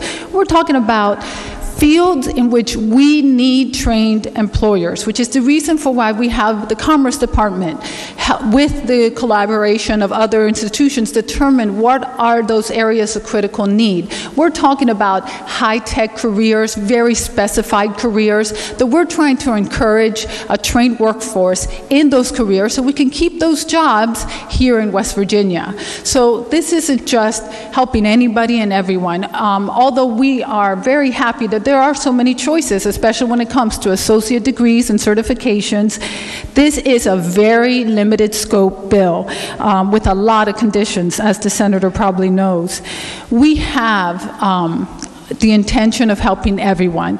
We can, of course, come back in a couple years and maybe add, tweak things, but in order to get this bill passed, to help these students, and as you know, we have TANF recipients who testified before the committee telling us how this could really make a difference in their lives, I urge that we reject the amendment and we keep this bill the way it is. The senator yield. Senator yield. Senator from Marion. Thank you, Mr. President. Just a point of clarification. If a student goes to a four-year college, is enrolled in an associate degree program, what kind of financial aid would he get as far as state? Well, so in four-year institutions, they have a lot more of endowments, a lot of different scholarship opportunities. I can think of one example. When it comes to like a nursing associate degree, which they have LPN and nurse aides programs, there are specific scholarships for students who are looking to go into those careers. And again, they're available for the four-year institutions and not necessarily available to two-year institutions. So would it be beneficial if I wanted an associate degree program to go to a four-year institutions, enroll in an associate degree programs, because I know I can get more financial aid? That is a possibility. Do students that get an associate degree program qualify for the Promise Scholarship? Yes, we do have that available for a Promise, but you have to have a certain GPA and testing on the ACT or SAT that we do not necessarily require in all of the conditions for this program.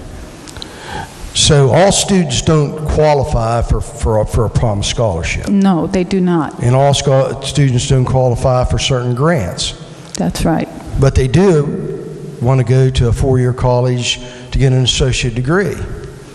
They may, and again... So why would we want to hamper their ability to get a free education, to get an associate degree? If I were going down if I were in Glenville, didn't have the means to get out, and wanted to attend Glenville in an associate degree program, why wouldn't you afford that student the opportunity to do that? We're not hampering that student. Well, but you are, because this you're excluding the bill four-year is- colleges. Well, this bill is specifically geared to the student who is not necessarily going to be what able to be precludes you admitted from into a broadening four-year. the parameters of this bill?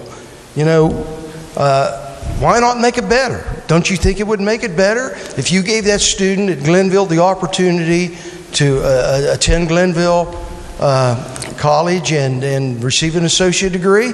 Maybe he doesn't have the means. Maybe he doesn't have the GPA. Maybe he doesn't have the whatever to acquire, financial aid. But give him the same opportunity. So, as the senator himself mentioned, there might be some cost issues that related to that. What cost issues? I want to point What's the cost out. of the bill now? I want to point How much does out the bill cost now? that this. I will leave that up to the finance chair if he wants to answer that. But I just want to point out that this is about creating a program that we don't currently have, and if we choose to expand it, of course, we are able to do so. If we find that this Why would we works. not want to expand it? Why wouldn't we want the opportunity for all our students in high school to be able to take advantage of a free tuition? Okay, this program, the way it is written, is dealing, like I said, with a Well, I know certain how it's written. area. I'm trying to change it. And if you would like to expand it, it is permissible. I want to point out the language that was added that says the state superintendent of schools, the chancellor for the council for the community and technical college education, and the secretary of the Department of Commerce may designate additional programs that provide valuable workplace credentials and students enrolled in such programs. I think there is enough flexibility there to allow them to implement this program and see how it works. To implement the program into four-year regional institutions? Well, it says workplace credentials, so it's focused on finding those careers that we need in this state and try to encourage the attainment of the certification that they need for those careers. In four-year institutions? Well, like I said, this doesn't preclude necessarily. So but you're I telling will me tell that, you, that four-year regional institutions are written into the bill? not written into the bill, but again, our goal is specific to a certain population of students and creating a program that's going to help us begin. This is a beginning, and I think that it is, like you said, a really good beginning, something that's going to help our students and help increase the attainment of certification needs that we need in this state. Thank you. Further discussion. The senator from Harrison County. Thank you, Mr. President. You know, I originally was against this amendment, and I wanted to get up and explain why I changed my mind, because I think it's very important. You know, this body, this legislature really messed up the relationship between four-year institutions and two-year institutions 10 years ago when they made them divorce each other. Our two-year institutions are supposed to be the field clubs, you know, the field teams to populate our four-year institutions, and we've really gotten astray of that, and it's nowhere more clear than in my district. But this amendment corrects that, because it's going to avoid the competition between two-year and four-year colleges in a very specific, truncated way. If you'll look on page 5, under the definitions, this will only apply to two-year associate degrees at four-year colleges that exist right now. They can't create new ones. So you got students who are in two-year degree programs at four-year colleges, and if this bill passes, they'll continue to pay tuition, but everybody else that goes to a two-year institution will get it for free. Now, what's that result? If I was that student, I'd get out of that program and go to one where the tuition was free. All this does is levels the playing field for the existing programs. I think the fiscal note would be greatly reduced if this amendment would pass, as opposed to doing it for all four-year colleges for any two-year associate degree that they offer in the future. That's not what it's doing. It's simply allowing those students who chose to get a two-year associate degree at Glenville or at Fairmont State or some other four-year institution to get the benefits we're going to give the rest of the students who want to go on to a two-year associate degree. And it's limited to the job training, to my senator from Jefferson, it's limited to the job training goals that that we want in this bill. Now, we had this bill last year, Mr. President. This has been your idea, but you remember you allowed us to make some changes. We changed it to include all high school graduates because we wanted to give everybody that opportunity to get a job, to get a skill, and to be able to work in West Virginia. You're going to hear me say this on the next amendment too. This makes the bill better. This is a smart move because it protects. If you've got a four-year college in your district, think about what they're going to say to you when their two-year associate degree programs are abandoned in order to take advantage of this bill. I recommend passage of the amendment. Further discussion? Further discussion? Well, let's go around. The senator from Logan County. Thank you, Mr. President. Sorry about that. I would first like to commend the sponsors of this bill because I think it's a great piece of vision, much needed in concept, but why are we focusing on the front end of the equation? Let's look at the possible return on investment if we do this right. I think I can bring a little bit of perspective to this issue because I am a former president of the Board of Education. And Madam Chair, with all due respect, at last year's graduation at Logan High School, 120-some students out of the 180-some that graduated were in the 3-point or higher grade point average.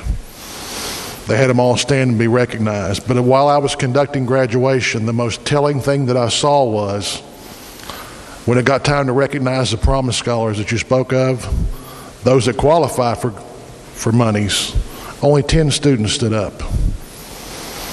That's like getting hit right between the eyes. We're missing the boat somewhere, and the reason is because I cannot recruit a qualified math instructor or a science instructor to Southern West Virginia.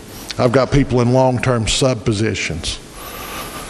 We've got people that are teaching and doing the best they can, but yet we can't recruit qualified, certified teachers in Southern West Virginia, and not only there, all across this state. Let's not focus on the front-end cost of this. Let's do it right. Let's stop pitting 2- and 4-year institutions against themselves. And like I said, we're not expanding or creating new programs. If it's not an existing program, it doesn't qualify. Let's look at the potential return on investment if we do this right. Mr. President, I applaud you for your efforts on this bill because we have to have local school districts, vocational schools, community and technical colleges, these 2-year institutions that the senator from Marion, the components of the 4-year colleges. Everyone's got to work together in collaboration to make this work. And competition's not a bad thing. Competition is good. These institutions that go out and partner with the business community and form advisory panels of the people that actually employ West Virginians say, hey, you be a part, you help design the criteria of what this program needs to look like so when the kid comes out with a certification, he can go to work for you immediately. I urge the adoption of this amendment. Further discussion? The senator from Boone County. Thank you, Mr. President. I also rise in support of this amendment. You know, West Virginia is a mountainous state, and I think if this amendment does pass, it increases the number of access points. The target population here may well be working in the afternoon, and so wherever their job is, they need to get to to and from the school system and to and from their jobs as quickly as possible. So when I think of Concord and Bluefield and Shepherd and some of those, I'm just not sure that there is a community college or Glenville, for example, where people can get to and from these education access points. This simply makes it better. We're still targeting the same type of person, and I don't think we should put any roadblocks in the way of access to education, and this amendment, if passed, will improve the bill. Thank you. Further discussion. Senior Senator from the 15th. Thank you, Mr. President. Well, I want to rise in opposition to this amendment, and there's a couple reasons for it, but let's talk about the fiscal note to start with. The bill as it currently stands is $7.67 million. Now, the way that the last year's bill that passed out unanimously, by the way, out of the Senate, if we put the 4 years into that, that's the fiscal note I've got, so I want to make sure I'm clear on that. It comes out to being the potential to being over $38 million. Now, the amendment that you have here that changes that because of the way you did it for existing classifications. So I'm not quite sure. I have to start guessing at that point in time. So I just cut it in half and said that this is going to be amazing. We cut it in half. But that's $16 million. And that is almost double. Well, wait a minute. It is double. Because I was sitting there rounding off. It's double what it currently is. Now, there's more reasons why I'm opposed to this. I'll yield whenever I'm finished to give him why I'm opposed to it. Okay, sir? There's another reason for this. Remember, I just got done saying that we passed this out last year unanimously out of this chamber. And the House didn't take it up. There's an opposition over in the House right now that thinks this is an entitlement. The legislature is passing out another entitlement. And I can see where they get the mindsets of on this because we've got a surplus of revenue, everybody thinks, and trust me, upstairs my door is busy coming in with everybody that has wants and needs. We cannot spend every dollar that we see. We have to live with our means. And the fact is you got to crawl before you walk. Each and every one of us has done that in here. This may not be a bad idea, but is it an affordable idea that we can do right now? No. The answer is clear and simple on that. If you factor everything else in, because I can tell you as we go down the road this year, I think most of us in here are going to come in saying, hey, I have this in my district.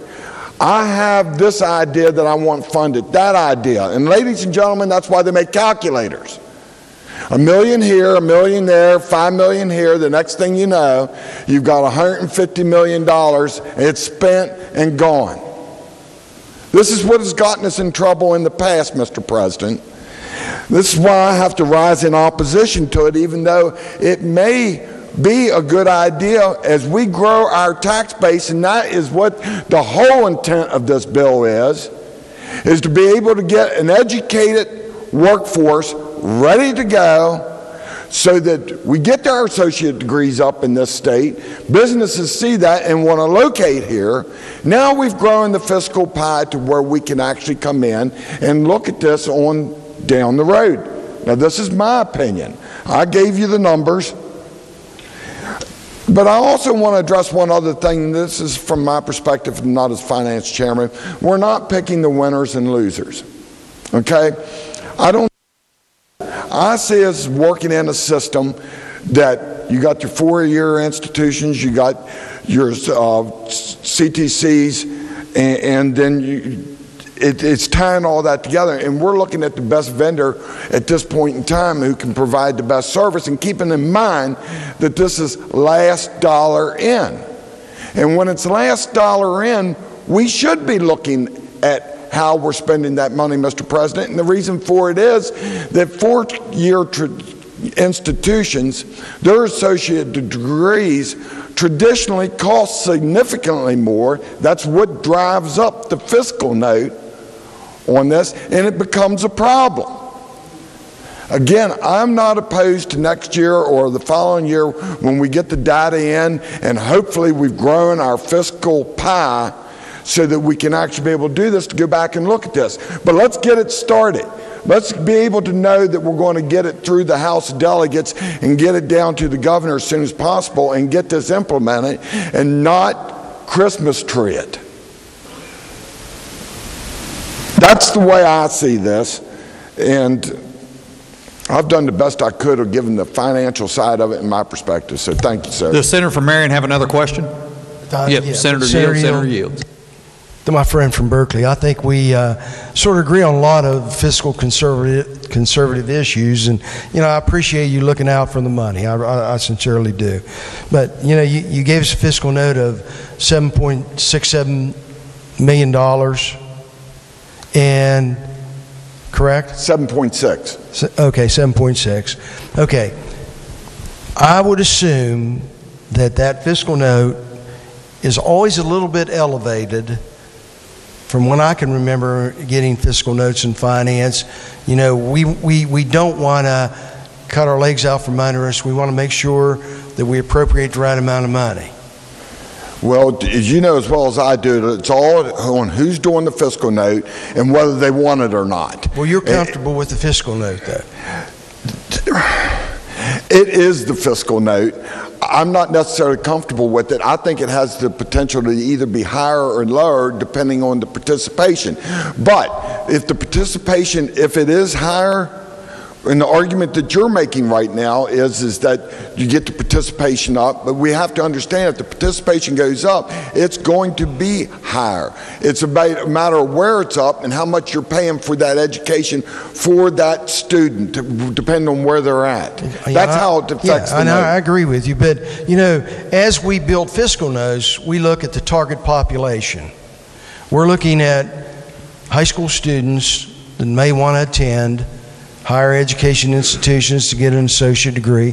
We're looking at underemployed or unemployed adults that want to get back into the workforce, and I would assume that that's covered in this fiscal note.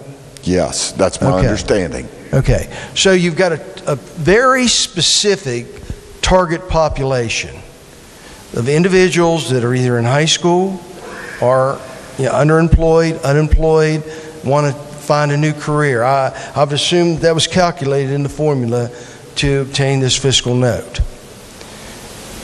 Okay, certain amount of students that we're looking at. And if they decide all to go to a community college, then we may hit the fiscal note right on. If they decide, how many, I don't know how many total associate degree programs are in four-year institutions, but I would assume not as many as in the community college.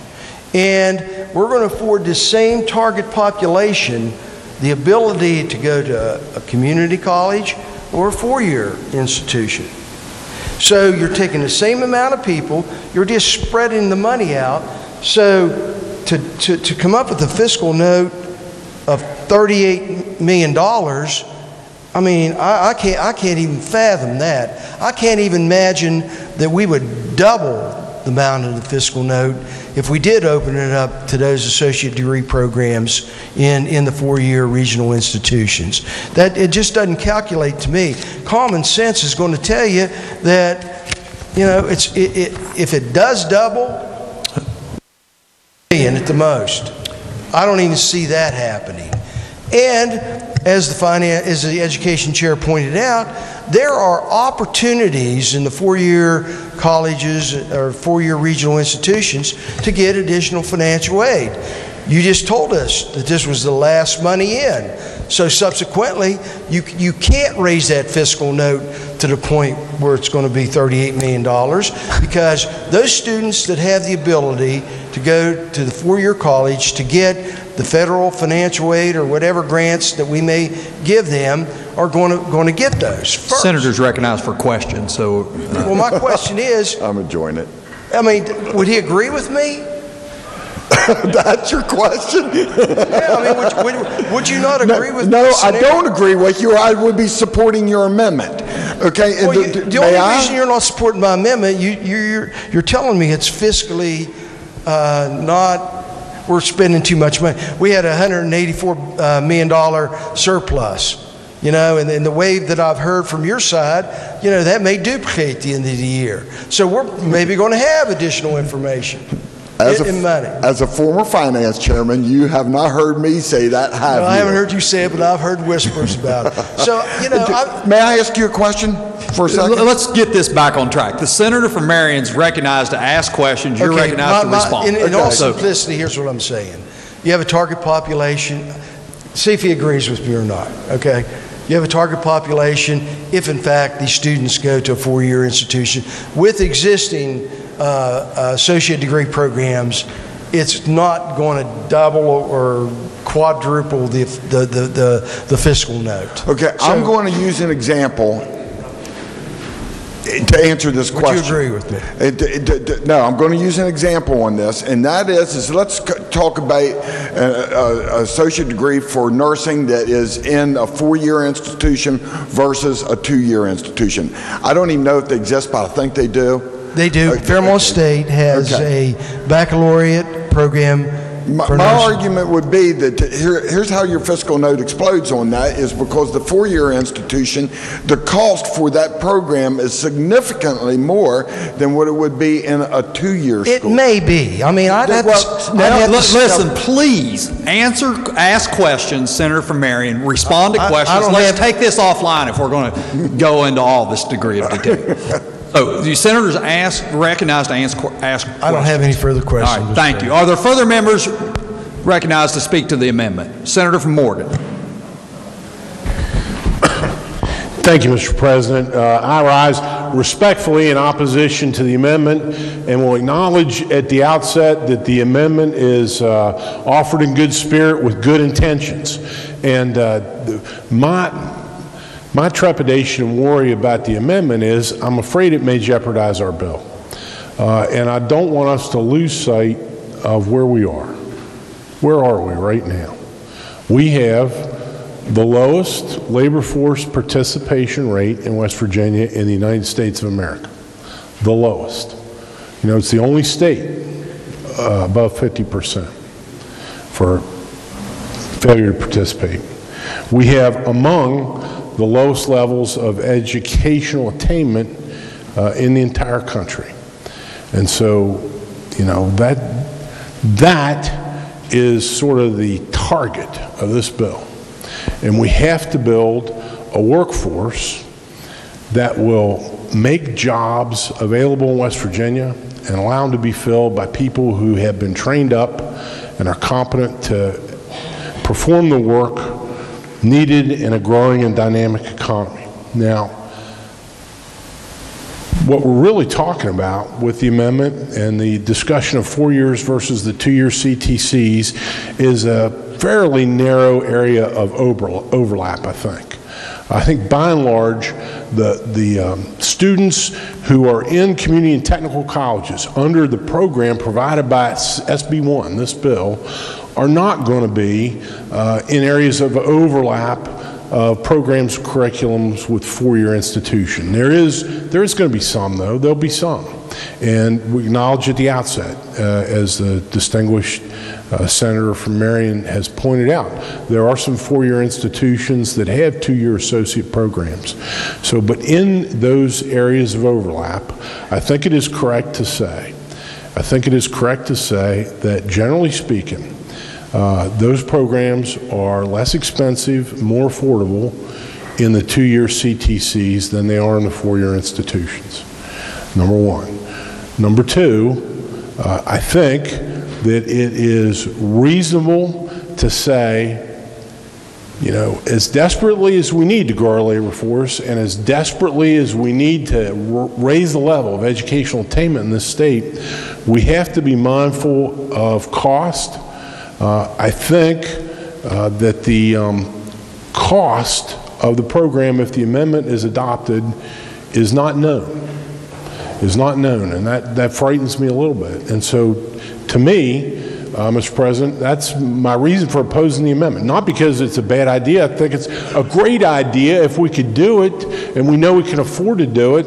And what I would say to my friend from Marion and to you, Mr. President, and the rest of the body, if I'm here next year or the year after that, you know, let's look at it. Let's explore it. Let's look at all the ways we can to make higher education or post-secondary education more affordable, more attainable for every citizen of West Virginia who has the desire to avail himself or herself of it.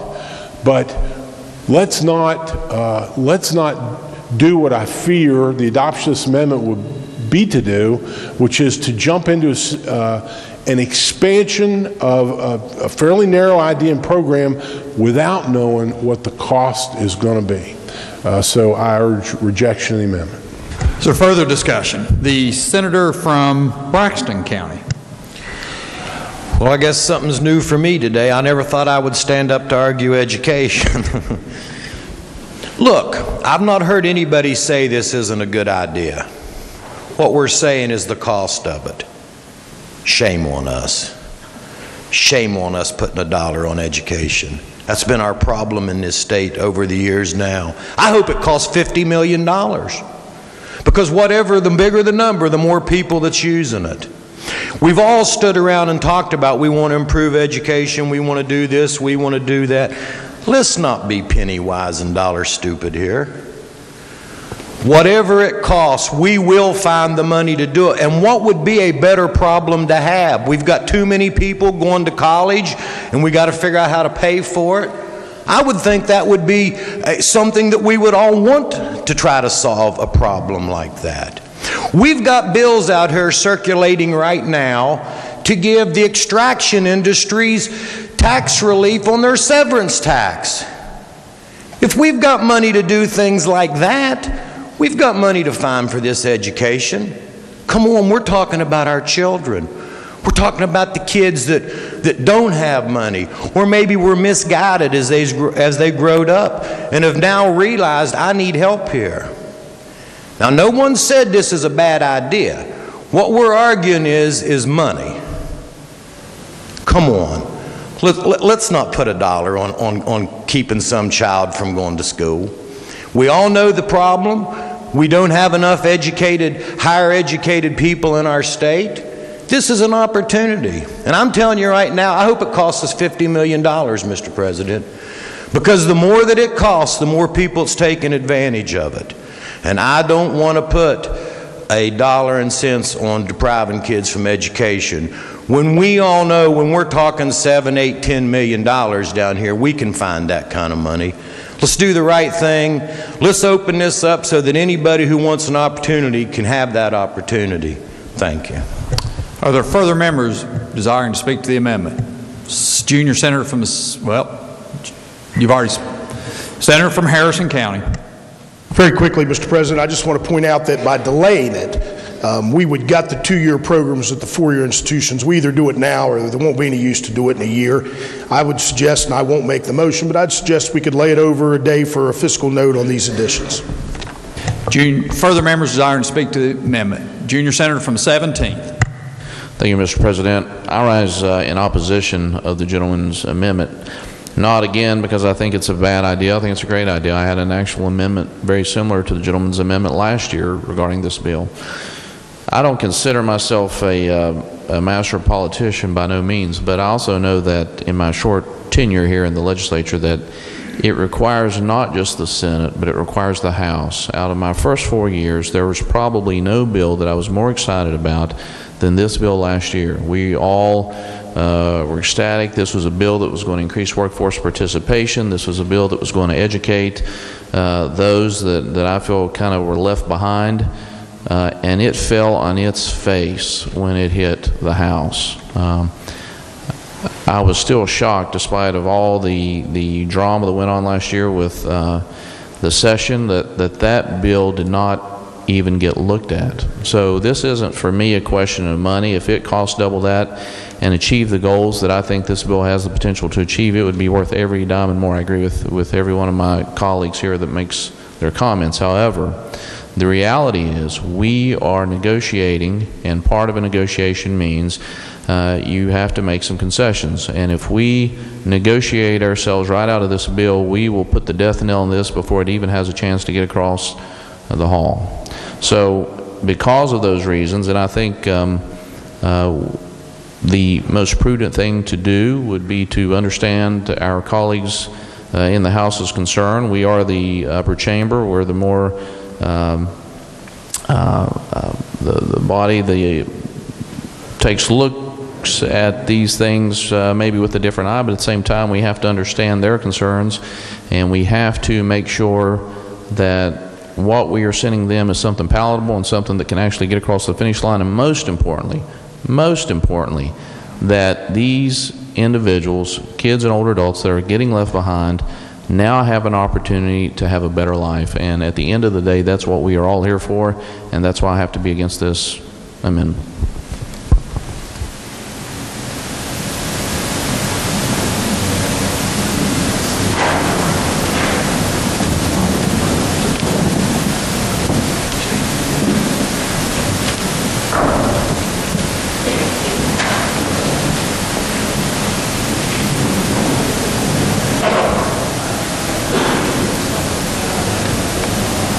Recognize the senator from the Giant. Socioeconomic segment to a higher level, to a better place in their life. And the concern as it relates to the House of Delegates, I just wanted to share this with you, and I ran it by my friend before I came down here to do this. I'm probably making a mistake saying this, but I'm going to say it anyhow. Somebody just, it's all politics, right? Somebody just filed to run against me in the 4th Senatorial District because because they need a real conservative in the district, not someone who's creating an entitlement program for free college and tuition. That's what you're dealing with. So to the degree that we continue to escalate the cost of this program, as we do every good idea that comes through here, there are opportunities for further expansion later as we move through the process.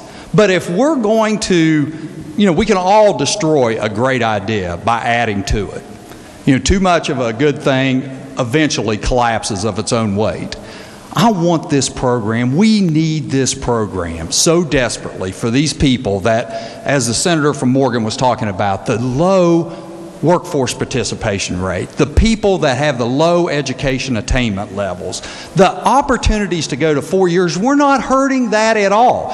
Your concern, valid concern, is you're competing for a limited pie of people. And that by expanding this opportunity, we're going to take away from someone else. That's not the objective. We're expanding the pie. We want more people to attend colleges and universities and community and technical college education. I'm with you. Let's make this program so successful that we have to find ways to fund it in the future. But we can't simply look at a limited number of opportunities and say, this is the pie, this is all there is, and we're taking away and hurting someone else and protecting a turf of a 4-year institution. That's not the objective with this. We're not in the business of keeping university or a college open. We're in the business of educating a workforce for the future of West Virginia. I hope that we can join hands, and I think at the end of the day, whether this amendment is adopted or not, the bill will pass, but it will create incredible hurdles moving forward with it if we expand the cost of this to the point where it collapses. So please thoughtfully consider the opportunity to help a segment of people for a reasonable investment, and then please consider expanding it perhaps later as the data comes in, but let's be mindful of the process as we go through it. So thank you, Mr. President. I recognize the senator from Marion to close. Thank you, Mr. President. It's not all about politics. This is serious to me. This is what I built my educational career on, helping people. I could sit here and tell you anecdotally, factually, the students that have gone through programs that have obtained employment in the workforce. I resent the idea that we're going to offend the House by sending over a fiscal note that might be even double, at best, $15 million. That's absurd.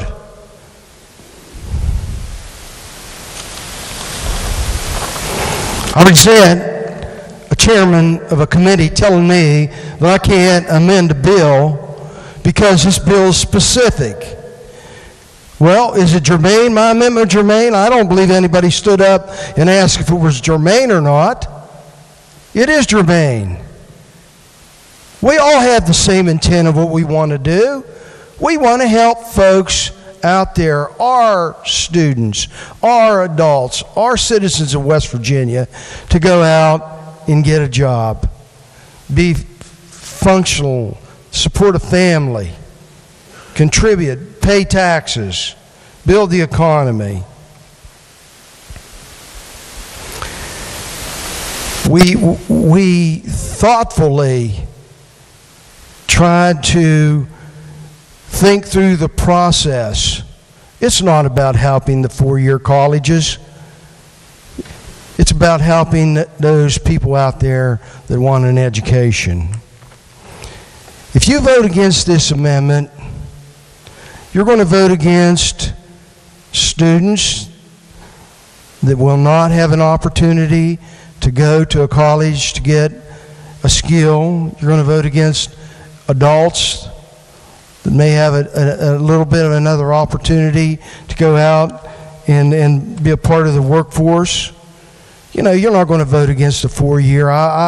This was never framed in the aspect that you're voting against 4-year colleges. But by precluding individuals from having every option that they can to move into the workforce, you're voting against economic development. I would add, I didn't hear one person say that they were against the amendment that we offered. I've heard several excuses why you shouldn't, which none of them added up. So I would encourage you to think down deep who you're trying to help and vote to support this amendment. Question for Senate is adoption. Yeas and nays. Question for Senate is adoption of the amendment. The yeas and nays have been demanded. Is the demand sustained? The demand is sustained. All those in favor of the Senator from Marion's amendment will vote yea. Those opposed will vote nay. The clerk will prepare the machine. Has every member voted? Has every member voted? If so, the clerk will close the machine and ascertain the results. On this question being 14 yeas, 20 nays, 0 absent not voting, less than a majority of those present and voting having voted in the affirmative, I declare the amendment rejected. Are there further amendments to the bill? Yes, sir. Senators Plymel, Prezioso, Facemeyer, Ehlenfeld, Palumbo, Stallings, and Unger move to amend the bill on page 13 after line 87 by inserting a new section. Senior Senator from the 5th. Request unanimous consent to explain the amendment and move to have it read. Is there objection? Chair hears none. Senator may proceed. Thank you, Mr. President. I might point out to the members that everybody I've talked here to in this body is for the Second Amendment, and this is the Second Amendment. Seriously, there are a lot of times when we talk about workforce participation, we talk about the low participation rate, and we talk about our low education attainment.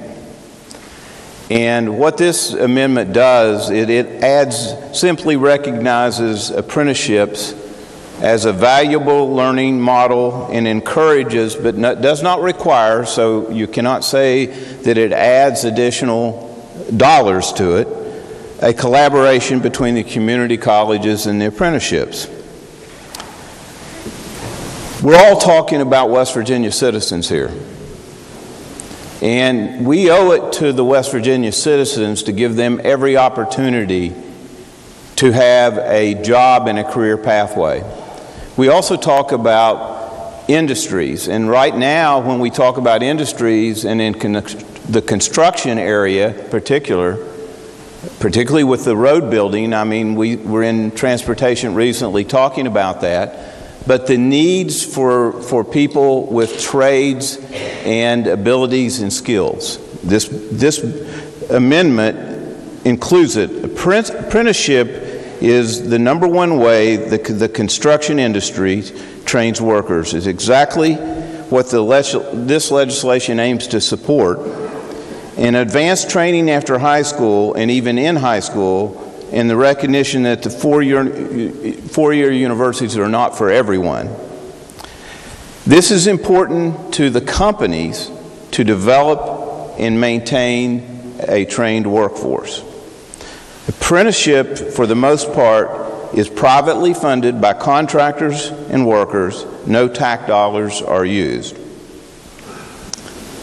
This is a true career pathway. And remember, when we're talking about with this bill, it basically has two components. It just says that it's a valuable tool, apprenticeship, and that we would have a reporting mechanism. Now, one of the things that you need to know is if you're investing this money, what is it actually going into to where people are in a job? And I will say to you that if you invest in this, you'll have close to 100% placement. The other thing is as the bill states, and there's two aspects that I want to say, it really isn't just about the way it's been described, where somebody off the street that's trying to get a job. If you look at the bill truly, it says the advanced career education programs also have a pathway into this. So a lot of times that can be into the trades. But still, this is all in, as it states on page 8, all programs still have to be deemed to satisfy a workforce need as determined by the Department of Commerce. So if you're